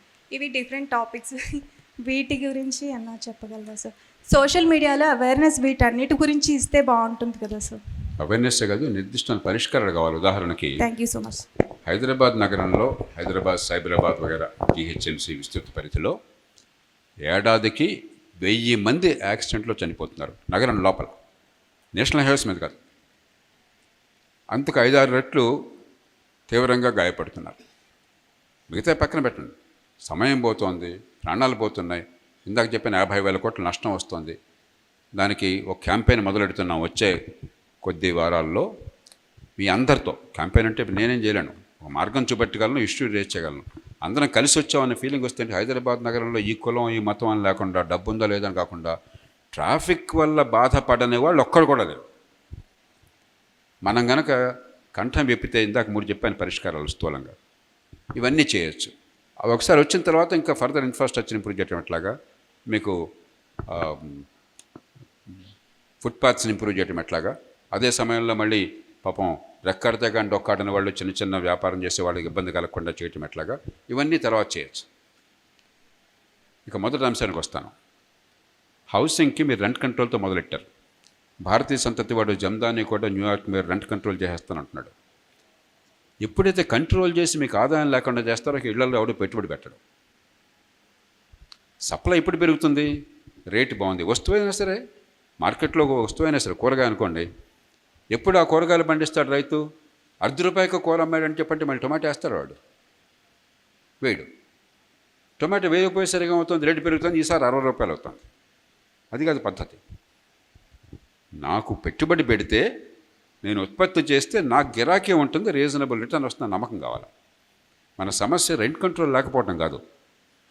దాదాపుగా 1,80,00,000 లేక 2 కోట్ల ఇళ్ళు పట్టణ ప్రాంతాల్లో కొరత ఉన్నది. సంపన్నుల ఇళ్ళకి కొరత లేదు.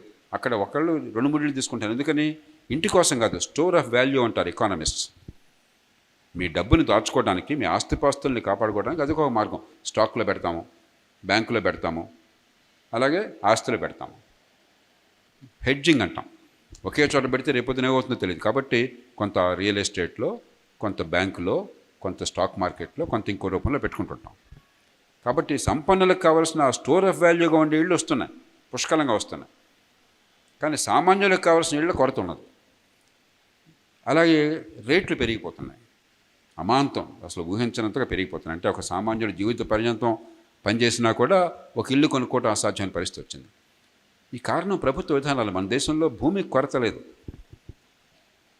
రష్యాతోనో అమెరికాతో పోలిస్తే భూమి తక్కువ అన్నమాట వాస్తవమే, కానీ నివాసం కోసం భూముల కొరత లేనే లేదు. 32 లక్షల చదరపు కిలోమీటర్ల భూమి ఉన్నది ఈ దేశంలో. ఈ నగరాల్లో గృహ నిర్మాణాలకు భూమి కావాలని చెప్పంటే దానిలో 1% కూడా అవసరం లేదు, సరిపోతుంది. కానీ ఏం చేస్తున్నారు? Regulations, bad regulations. రాజకీయం మొత్తం రియల్ ఎస్టేట్ చుట్టూ తిరుగుతోంది. బ్లాక్ మనీ అంతా రియల్ ఎస్టేట్ చుట్టూ తిరుగుతోంది. బ్లాక్ మనీ లేకపోతే రాజకీయం నడవదు. ఈ 30 కోట్లు ఎట్లా ఖర్చు పెడుతున్నారు? హైదరాబాద్ చుట్టుపక్కల ఒక ఎకరం వేస్తాడు, 40 కోట్లు వస్తాయి, అన్న ఎమ్మెల్యేని అయితా, సీట్ ఇచ్చాయి. కాబట్టి real estate, bad regulation, corrupt regulation, black money, election expenditure, ఈ మొత్తం కలిసిపోయేసరికి కృత్రిమ కొరతను సృష్టించి భూమి ఉన్నా కూడా ఆ భూమిని ఇళ్ల నిర్మాణం కోసం అందుబాటులో లేకుండా చేసేసరికి ఆ నిర్మాణం చేసేవాడు కూడా గతి లేదు. నిర్మాణం చేసేవాడు కూడా గతి లేదు. ఇవాళ హైదరాబాద్లో కొన్ని ఆక్షన్లు చేస్తుంటే 40 కోట్లు, 50 కోట్లు, 100 కోట్లు ఎకరానికి పలుకుతున్నారు. Official money. మిగతా లాంగ్వేజ్ కూడా పెరుగుతుందని చెప్పని ఆ లెవెల్కి ఆ ఖర్చుతో కొనుక్కున్న తర్వాత వాడి మట్టుకు ఏం చేస్తాడు? దీనికి కారణం కృత్రిమమైన భూమి కొరతను సృష్టించి ల్యాండ్ జోలింగ్ లాంటి వాటిల్లో అన్యాయంగా వేళ్ళు పెట్టి కరప్షన్కి దారితీసి కొరతను సృష్టిస్తున్నారు. మౌలికంగా అర్బన్ ల్యాండ్ మేనేజ్మెంట్ విధానాన్ని మార్చి హౌసింగ్ని ఈ లో ఇన్కమ్, మిడిల్ ఇన్కమ్ హౌసింగ్కి ప్రోత్సాహం ఇవ్వాలి. అది ఇస్తే ఆటోమేటిక్గా సాల్వ్ అవుతుంది. అంతేగాని మీరు రెంట్ కంట్రోల్ పెడితే కట్టేవి కూడా ఆగిపోతాయి. కొద్దిగా పరిస్థితి బాగుపడుతుంది. ఎందుకంటే పూర్వం అనేది ఇప్పుడు బ్యాంకులు లోన్స్ ఇస్తున్నాయి ఉదారంగా. ఈఎంఐతో కొంచెం కొంత స్థాయి వరకు జరుగుతుంది. కానీ మనం సమగ్రమైన విధానాన్ని చేపట్టినట్టయితే కొరత లేకుండా ఉంటుంది. దాంతోపాటు ఇందాక చెప్పాను నేను, మన తెలంగాణ ప్రభుత్వం ఉద్దేశం ఏంటి? అర్బనైజేషన్ అంటే హైదరాబాద్ని అలా విస్తరిస్తూ పోవాలి. తెలంగాణ జనం అంతా హైదరాబాద్కి వచ్చేయాలి. ఎట్లా? డిమాండ్ పెరుగుతుంది, సప్లై లేదు, రేట్లు పెరిగిపోతాయి, బతుకు నరకం అవుతుంది. అరే హైదరాబాద్ని పెరగనివ్వండి, వరంగల్ని పెరగనివ్వండి, హుస్నాబాద్ని పెరగనివ్వండి, జగిత్యాలని పెరగనివ్వండి, కొడంగల్ని పెరగనివ్వండి, ఒక చిన్న పట్టణం రానివ్వండి, అక్కడ గౌరవప్రదం జీవితం వచ్చే అవకాశాన్ని ఇవ్వండి. అప్పుడు ఎంత ఇబ్బంది ఉండదు కదా. కాబట్టి ఈ 2 విధానాల్లో మౌలిక మార్పులు తీసుకొచ్చి అమలు చేయాలి. లాస్ట్ క్వశ్చన్, ఆయన ఇందాక వారికి ఛాన్స్ ఇమ్మన్నాను కాబట్టి. నమస్తే సార్, నా పేరు శ్రీకాంత్. సో ఈరోజు బర్త్ సర్టిఫికేట్ నుంచి డెత్ సర్టిఫికేట్ వరకు కంప్లీట్ కరప్షన్ చేస్తున్నారు. అంటే ఏ గవర్నమెంట్ ఆఫీస్ వెళ్ళినా కూడా వితౌట్ కరప్షన్ ఏ పని జరగట్లేదు. Even IPS officer also corrupted. How to control this corruption? This is my question.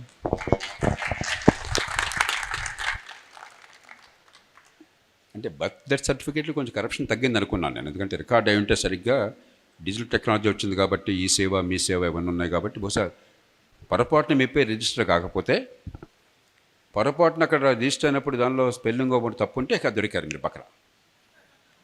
భూమి రికార్డు కానీ ఇంకోటి కానీ ఈ కంప్యూటర్ టెక్నాలజీ ఏంటంటే దానిలో ఉన్నంత వరకు మీకు మీ హక్కులు తెలిస్తే కొంత అవినీతి లేకుండా జరుగుతున్నాయి. కానీ మరి కంప్యూటర్లు అన్నీ కరెక్ట్గా జరగవు కదా. కొన్ని సందర్భాల్లో లంచం కోసం కరెక్ట్గా జరగకుండా ఆపుతారు కదా, అక్కడ పట్టుకుంటున్నారు. పూర్వం 100 రూపాయలు తీసుకుంటే ఇప్పుడు 10,000 రూపాయలు అడుగుతున్నారు. కొద్దిమందే వస్తారు కాబట్టి. ఆధార్ ఉదాహరణగా అప్డేటింగ్ అంటున్నారు. కరప్షన్ అన్న మాటని మనం మామూలుగా వాడతాం. క్యాన్సర్ వాడినట్టుగా కరప్షన్ వాడతాం. క్యాన్సర్ అనుకోండి, క్యాన్సర్ అంటే దానికి ఒక మౌలికమైన లక్షణం ఉంటుంది. శరీరంలో కణరాశులు అవసరం లేకుండా, అదుపు లేకుండా పెరిగిపోతాయి. కణ విభజన జరిగిపోతుంది. కణ విభజన అవసరాన్ని బట్టి జరపాలి. అవసరం లేకపోతే కణ విభజన జరిపితే క్యాన్సర్ అవుతుంది. క్యాన్సర్కి నిర్వచనం అది. కానీ ఒక్కొక్క అవయవం క్యాన్సర్ వేరు. పదము నిర్వచనం ఒకటే కనిపిస్తుంది. కానీ ప్యాంక్రియాటిక్ క్యాన్సర్ వేరు, సర్వైకల్ క్యాన్సర్ వేరు, బ్రెస్ట్ క్యాన్సర్ వేరు, ఊపిరితిత్తుల క్యాన్సర్ వేరు, ప్రాస్టేట్ క్యాన్సర్ వేరు, మరో క్యాన్సర్ వేరు. ఆ క్యాన్సర్ని బట్టి చికిత్స ఉండాలి. కరప్షన్ కూడా అంతే. అన్నిటికీ ఒకే చికిత్స ఉండదు. కొన్ని మూల సూత్రాలు ఉన్నా కూడా కొన్ని క్యాన్సర్లు ఉదాహరణకి అసలు క్యాన్సర్ రాకుండా ఈ మధ్యకాలంలో మీరు వినుంటారు హెచ్పివి వ్యాక్సిన్ అని, హ్యూమన్ ప్యాపిల్లోమా వైరస్. మొట్టమొదటి కేసు అది దేశంలో, ప్రపంచంలో. ఒక ఇన్ఫెక్షన్ వల్ల, ఒక వైరల్ ఇన్ఫెక్షన్ వల్ల క్యాన్సర్ వస్తుందని తెలుస్తున్నాం. కాబట్టి చిన్న వయసులోనే, యుక్త వయసు రాకమునిపై 14-15 వయసులో ఆడపిల్లకి కనుక ఆ వ్యాక్సిన్ ఇచ్చినట్టయితే ఇక ఆ క్యాన్సర్ రాదు. అది చాలా అరుదు. ఇలా ఒకటి ఉంది, ఇంకా ఒకటి ఈ మధ్య ప్రయత్నం చేస్తున్నారు. మరికొన్ని క్యాన్సర్లు రెగ్యులర్ స్క్రీనింగ్, ఆ స్క్రీనింగ్ చేయించుకుంటే అర్లీ డిటెక్షన్ చేయొచ్చు. కొన్ని జాగ్రత్తలు పాటిస్తే జీవన విధానంలో ఆ క్యాన్సర్ లేకుండా కాపాడుకోవచ్చు. ఈ మధ్యకాలంలో మీరు వినుంటారు, ఒక వయసు దాటిన తర్వాత ఆడగానే మగ్గానే మీకు కొలనోస్కోపీ. ప్రాస్టేట్ ఒక వయసు దాటిన తర్వాత కొంచెం ప్రాస్టేట్ ప్రాబ్లం అంటే మనకి ప్రాస్టేట్ స్పెసిఫిక్ యాంటీజెన్. ఇవన్నీ అప్పుడు ఏమవుతుందంటే అర్లీగా డయాగ్నోస్ అవుతుంది. సరైన పద్ధతులు పాటిస్తే అసలు క్యాన్సర్ ఇన్సిడెన్స్లో తగ్గుతుంది. మరికొన్ని క్యాన్సర్లకి మరో రకంగా. అలాగా కరప్షన్ కూడా అంతే. కొన్నికి కరప్షన్ పోవాలని చెప్పంటే ట్రాన్స్పరెన్సీ అండ్ టెక్నాలజీ, ఇంకేం అక్కర్లేదు. అది వరకు రైల్వే స్టేషన్లో మీకు రైల్లో బెర్త్ కావాలంటే మనం ముందుగా రిజర్వేషన్ చేసుకోవాలి, అక్కడికి వెళ్ళి క్యూలో నుంచోవాలా, వెయిట్ లిస్ట్ ఉండేది. ఎందుకంటే కొరత ఉండేది, రైళ్లల్లో సరైన ఫ్రీక్వెన్సీ ఉండేది కాదు, మరి ప్రయాణానికి చాలా కష్టంగా ఉండేది. మరి వెయిట్ లిస్ట్లో ఉంటే అక్కడికి వెళ్ళిన తర్వాత టీటీఏ ఉంటాడు అక్కడ, ఆయనకి 10-15 పెడితే అరుదులో 15-20 ఉండేది. అది పెడితే మనకి బర్త్ వస్తుంది, లేకపోతే రాదు. ఎప్పుడైతే కంప్యూటరైజేషన్ చేశారో ట్రాన్స్పరెంట్గా మీరు ఇంట్లో కూర్చుని కూడా కంప్యూటర్లో రిజర్వ్ చేసుకోవచ్చు, అక్కడే వెయిట్ లిస్ట్ తెలిసిపోతుంది, గంటకో రోజుకో మీకు ప్రస్తుతం స్థితి అంటే తెలిసిపోతుంది. Transparency and technology. టెలిఫోన్కి వచ్చిందాక అనుకున్నాం, ఏమైంది, ఒకప్పుడు టెలిఫోన్ కావాలంటే తల ప్రాణం తోక్కొచ్చేది. 1994-95 ప్రాంతానికి దేశం మొత్తంలో 70 లక్షల టెలిఫోన్లు ఉన్నాయి.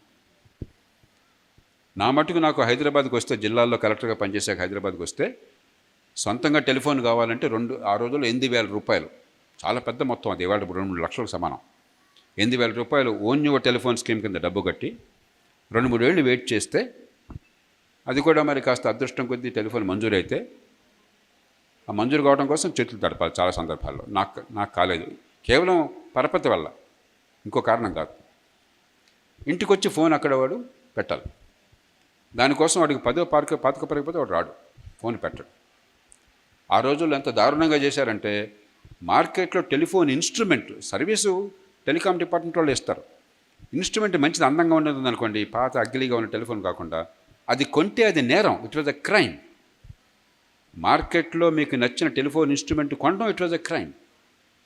అలాంటి మూర్ఖమైన వ్యవస్థను పెట్టాం. దాంతో ఏమైంది, లంచం లేకుండా పని జరిగే పరిస్థితి లేకుండా పోయింది. ఈవేళ దేశంలో 100 కోట్లకు పైగా టెలిఫోన్లు ఉన్నాయి. ఒక్కళ్ళ లంచం ఇచ్చారా? ఒక్కళ్ళు ఇచ్చారా? ఏమైంది? Competition, choice, technology. నేను సబ్ కలెక్టర్గా ఉండగా ప్రభుత్వంలో చేరిన కొత్తల్లో మొట్టమొదటి ఉద్యోగంలో నాకు చాలా సిగ్గేసేది. క్యూలో నుంచిన వాళ్ళు చాలామంది ఎందుకోసం, సిమెంట్ కొనటం కోసం.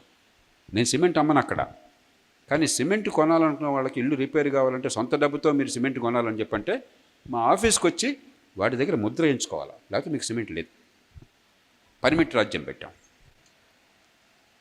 సరే, నేను ఇంకోటి గట్టిగా పూనుకుంటే నేను ఉన్న రోజున లంచం లేకుండా ఉంటుంది. చాలా చోట్ల లంచం లేకుండా పని జరగదు. ఇప్పుడు సిమెంట్ మార్కెట్లో దర్జా కొనుక్కుంటాను మీరు, సిమెంట్ కానీ స్టీల్ కానీ. ఏం జరిగింది? ఆ కంట్రోల్ రాజ్యం పోయింది, ఆ పర్మిట్ రాజ్యం పోయింది, స్వేచ్ఛా వాణిజ్యం వచ్చింది. పాస్పోర్ట్లు ఒక 20 ఏళ్ల క్రితం అనుకుంటాను, ఇక్కడ రీజనల్ పాస్పోర్ట్ ఆఫీసర్ నా దగ్గరికి వచ్చాడు. ఆయన మంచి కుర్రాడు. సార్, పాస్పోర్ట్లు డిమాండ్ ఉన్నది, ఫీ కడుతున్నారు, డబ్బులకు కొరత లేదు డిపార్ట్మెంట్కి, ఎందుకంటే ఆ డబ్బు సర్వీస్కి ఫీ వస్తుంది, కానీ ఈ కొరతల వల్ల మేము ఇవ్వలేకపోతున్నాం, లంచాలతో చచ్చిపోతున్నాం అని చెప్పన్నాడు.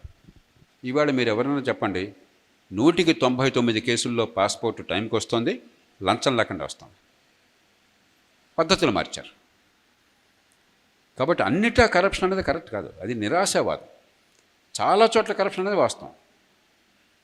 ఏమవుతుందంటే, వాడికి బకరాగా చిక్కిన తర్వాత లంచం ఇవ్వకపోతే మీకు హక్కుగా పనికి కూడా మిమ్మల్ని ముప్పు తిప్పలు పెట్టి 3 చెరువులు నీళ్లు తాగించి లంచం 100 రూపాయల బదులు 10,000 రూపాయలు నష్టం వచ్చి పని చేస్తున్నాడు. కాబట్టి గతిలాగా ఇచ్చేస్తున్నాం, కన్నీళ్ళు కట్టు.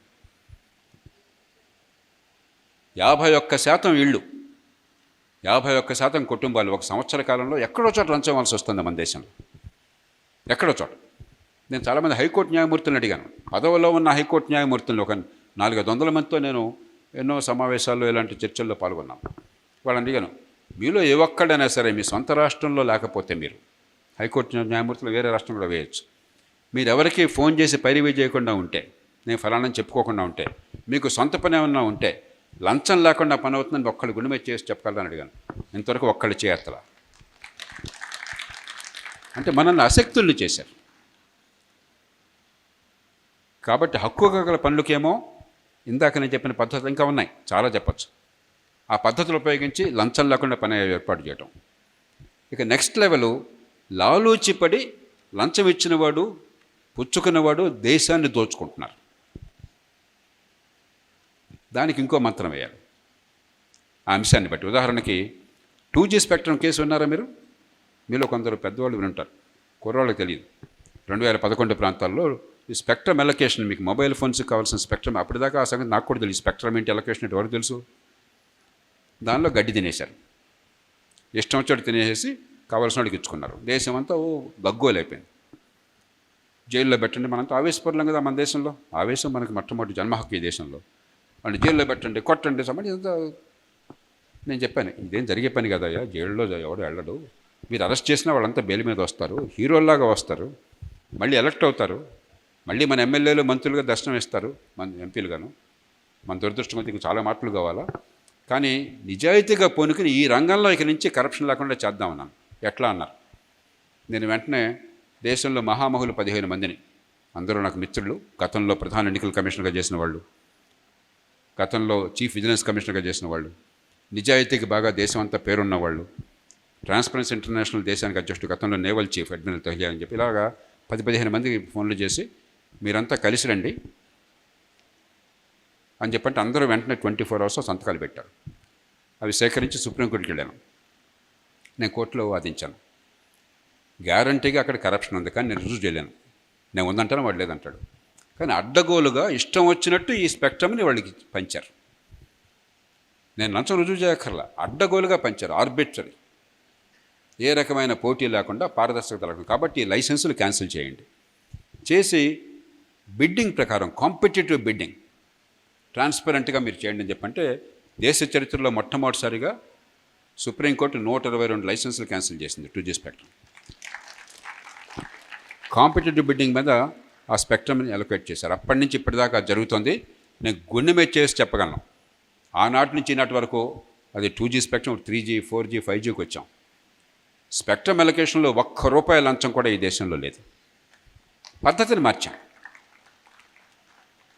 ఇవన్నీ చేసినా కూడా తినేవాడు కొంత తింటారు. కఠినమైన శిక్ష ఉంటేనే భయం కావాలి, వేగంగా పడాలి.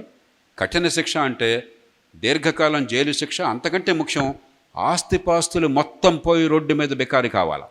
పిల్లలకి ₹1 చెందకూడదు. ఓ ఉదాహరణ చెప్తాను. రాడ్ బ్లాగోవిచ్ అని చెప్పని ఇల్లినాయ్ రాష్ట్రంలో, షికాగో నగరం ఉన్న రాష్ట్రంలో ఆయన గవర్నర్, అంటే మన ముఖ్యమంత్రి గవర్నరు ఇద్దరు కలిపి పదవది, సర్వాధికారి. దేశానికి రాష్ట్రపతి ఎట్లాగో ట్రంప్, ఆ రాష్ట్రానికి ఆయన గవర్నర్. ఆ రాష్ట్రం నుంచే సెనేటర్గా, అంటే ఒక ఎంపీగా, ఎగువ సభ ఎంపీగా ఉన్నటువంటి బరాక్ ఒబామా రాష్ట్రపతి అయినాడు 2008 సంవత్సరంలో.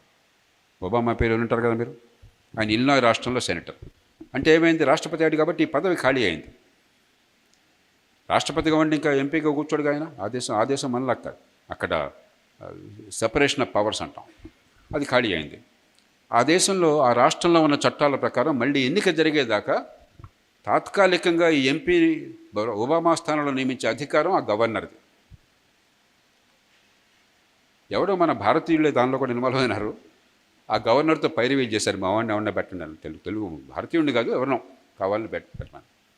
ఆ గవర్నర్ బృందం, గవర్నర్ కూడా దానిలో మాట్లాడాల, గవర్నర్ బృందం లంచం అని అడగల, చెక్ రూపంలో మా నాయకుడి ఎన్నికల ప్రచారానికి డబ్బులు మీరు ఇవ్వండి, పొలిటికల్ యాక్షన్ కమిటీ అంటారు, చెక్ రూపంలో డబ్బులు ఇవ్వండి అని కోరారు. అంటే ఆ డబ్బులు ఇస్తే ఈ పని చేస్తామన్నట్టుగా చెప్పారు. ఆ డబ్బులు కూడా రాలా, డబ్బులు కూడా ఇవ్వాల, జరగల. కానీ చెక్ రూపంలో డబ్బులు మావాడికి ఇవ్వండి ఈ పని కోసం అని చెప్పన్నమాట రుజువైంది. ఏమైందో తెలుసా, రాడ్ బ్లాగోవిచ్ పదవి పోయింది ఒక రాష్ట్ర గవర్నర్గా, ప్రధానమైన రాష్ట్ర గవర్నరు. 8 ఏళ్ల జైలు శిక్ష పడింది. తర్వాత డొనాల్డ్ ట్రంప్ గారు ఆయన క్షమించేసి వదిలేసేది 14 ఏళ్ళ జైలు శిక్ష పడింది. ఆయన కుటుంబం బికారైపోయి రోడ్డున పడింది. ఆస్తులు మొత్తం పోయినాయి. మన దేశంలో అసలు భయం లేదు, జైలే పడదు, శిక్షే పడదు. పొరపాటున అంటే అనృత దోషంలో అన్నమాట ఎవరు పడదు, పడ్డ సందర్భాలు నేను చూడలే. పొరపాటున శిక్ష పడితే ఆస్తి ఏం పోదు. నేను జైల్లో కూర్చొని నా పిల్లలకి కోట్లు దక్కుతాయి. ఇవన్నీ చేశాక రాజకీయం 30-40 కోట్ల రూపాయలు అసెంబ్లీ ఎన్నిక ఉంటే అవినీతి లేకుండా ఉంటుందంటే పిచ్చోళ్ళు కాబట్టి మీరేంటయ్యా. ఇందాక మీకు చెప్పాను, రాష్ట్రాలు దివాలా తీస్తున్నాయి కొన్ని రాష్ట్రాలని చెప్పాను. కాబట్టి ఏమవుతుంది, పెండింగ్ బిల్స్ ఉంటాయి, కాంట్రాక్టర్లకు కానీ మనకు చెల్లింపులు ఉంటాయి, లేకపోతే ఆరోగ్యశ్రీ కానీ, లేకపోతే ఫీ రీయింబర్స్మెంట్ కానీ, అందరికీ తెలుసు. నేను వింటున్న మాట, బహిరంగంగా మొట్టమొదటిసారి మాట చెప్తున్నాను నేను, తెలిసిన విషయమైనా బహిరంగ మాట్లాడుకోం.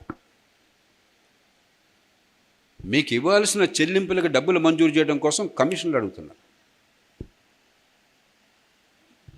అవునా కాదో మీరు తెలుసుకోండి. నాకంటే మార్కెట్లో చెప్తే మీకు తెలుసు. మీలాంటి వాళ్ళు చెప్తే వినే దగ్గర నాకు తెలియదు వాస్తవం ఏంటో. నాకు సొంతంగా అనుభవం లేదు ఇవన్నీ కూడా. కానీ ఎవరో చెప్తుంటారు, చెవులకు వస్తే వింటుంటాను నేను అంతే. వాళ్ళని అడిగా అనుకోండి ఏంటో అని చెప్పని ప్రైవేట్గాను, ఏం చేయమంటారు సార్, 30 కోట్లు ఖర్చు పెట్టాము సార్, అక్కడ వాళ్ళు డబ్బులు పంపించాలి సార్, మమ్మల్ని ఏదో రకంగా చేయాలి కదా సార్. పూర్వం అయితే జనం నుంచి తీసుకునేవాళ్ళు, అది మరీ అవమానంగా జనం నుంచి తీసుకోవట్లా, రకరకాల మార్గాల్లో. కాబట్టి రాజకీయాన్ని మార్చాలి, ఎన్నికల వ్యవస్థను మార్చాలి. ఆ లోపల చాలా పనులు చేస్తే అన్ని చోట్ల అవినీతి లేదు, కొంచెం అతిశయోక్తి. చాలా రంగాల్లో తగ్గుతుంది, మరికొన్ని రంగాల్లో కొత్తగా పెరుగుతోంది. ఎంత మేర తగ్గుతుందో ఆ ప్రయత్నాన్ని చిత్తశుద్ధితో చేద్దాం, పద్ధతి ప్రకారం చేద్దాం. నేను మాట ఊరికే అంటున్నా. వీటిలో చాలా వాటి కోసం నేను పోరాడి కొన్ని విజయాలు సాధించినవాడిని, కానీ ఇంకా చాలా ఉందని అర్థమైనవాడిని. కాబట్టి కొంచెం నిరాశతో కాకుండా, అంత అవినీతి లేదు కానీ చాలా అవినీతి ఉంది, దాన్ని మార్చడానికి పద్ధతులు ఉన్నాయి, న్యూయాన్స్ కావాలి. అంతేగాని దేశం అంతా అవినీతి, అందరూ దుర్మార్గుల పేరు దుర్మార్గులు కాదు. ఈ దేశంలో అత్యధికులు చాలా మంచివాళ్ళు, అత్యధికులు పద్ధతులు పాటిస్తున్నాడు. కాబట్టే మనంతా ప్రశాంతంగా ఉన్నాం. పోలీసుల వల్ల ప్రశాంతంగా లేవు, కోర్టుల వల్ల ప్రశాంతంగా లేవు. మనలో ఉన్నటువంటి సమాజంలో ఉన్న మంచి లక్షణాల వల్ల ఈ దేశంలో శాంతి ఉన్నది, ఈ దేశం నిర్భయంగా బతకగలుగుతున్నాం. కాబట్టి బలాన్ని కూడా గుర్తించండి, బలహీనతను అర్థం చేసుకోండి. మరోసారి మనసారా అభినందిస్తూ మీ అందరికీ, నిరాశకు మాత్రం తావులేదు. ఆర్థికంగా వేగంగా ఎదిగే అవకాశం ఈ దేశానికి ఇవాళ అద్భుతంగా ఉన్నది. కొన్ని పొరపాట్లు ఇంకా జరుగుతున్నాయి, వాటిని సవరించుకోవాలి. కొన్నిటిని వేగంగా సవరించుకోవాలి అంటూ కొన్ని ముందు పెట్టే ప్రయత్నం చేశాను. కానీ ఆర్థిక ప్రగతి కేవలం కొన్ని వర్గాలకు మాత్రమే చెందినట్టయితే, ఆ 120 మందికి మాత్రమే చెందినట్టయితే ఆర్థిక ప్రగతి కొనసాగదు. మిగతా వాళ్ళు ఆర్థిక కార్యక్రమాల్లో పాలు పంచుకోకుండా, ఆదాయాలు పెరగకుండా 20% మంది 80 మందిని పెంచలేరు. రెండోది, 80 మంది ఆర్థిక ప్రగతి కోసం ఓటు వేయరు, దానికి వ్యతిరేకంగా ఓటేస్తారు. తాత్కాలికంగా తాయిలాలు మాకు ఇచ్చాయి, ఇది జరిగే పని కాదు మాకని చెప్పని పూర్తిగా ఆర్థిక వ్యవస్థను స్తంభింపజేస్తారు. సమాజం రాజకీయంగా, ఆర్థికంగా, సామాజికంగా అల్లకల్లోలమవుతుంది. కాబట్టి ఇంక్లూజివ్ గ్రోత్, అన్ని వర్గాలకి నాకు ఎదిగే ఆర్థిక వ్యవస్థలో నాకు స్థానం ఉంది, నా పిల్లలు బాగుపడతారు, కాస్త కొంతకాలం కష్టపడితే. పేదరికం కాదు కష్టం, నేను ఎంత కష్టపడ్డా కూడా పేదరికం నుంచి బయటపడ్డానన్న భావన అన్నిటికంటే ప్రమాదకరమైనది. ఏ పేదలో కూడా పేదరికం నుంచి బయటకు వచ్చిన వాళ్ళు గర్వపడ్డారు కానీ సిగ్గుపడలా. కానీ దీని నుంచి బయటపడతానన్న విశ్వాసం కలిగే వ్యవస్థ కావాలి. ఎదుగు బతుకుంటుంది, ఏం చేసినా ఇంతే అని చెప్పి అనుకుంటే అప్పుడు నిరాశ వస్తుంది, అప్పుడు కసి వస్తుంది, అప్పుడు నిర్వేదం వస్తుంది. అలాంటి సమాజం కదా మనకు కావాల్సింది. ఆత్మవిశ్వాసంతో కదలండి. అందరికీ అవకాశాలు ఇవ్వటం మన కోసం అవసరం. ఎవరికో దానం చేయట్లా, ఎవరికో దయతో చేయట్లా. మన మీద మనకు ప్రేమ ఉంటే అందరికీ అవకాశాలు కావాలి. దానికోసం చేతన రీతిలో ప్రయత్నం చేయాలి. ఆ ప్రయత్నం చేస్తారని ఆశిస్తూ మీ అందరికీ నిండు జీవితం, అందమైన జీవితం, ఆర్థికంగా ఆరోగ్యపరంగా మంచి ఫలితాలు వచ్చేటువంటి జీవితం ఉంటుందని మనసారా ఆశిస్తూ మీ అందరికీ నమస్కరిస్తూ సెలవు తీసుకుంటాను. Thank you sir, thank you very much. మీ బ్లెస్సింగ్స్ అని ఒక్క నిమిషం sir please. Thank you sir, thank you sir మీ ద్వారా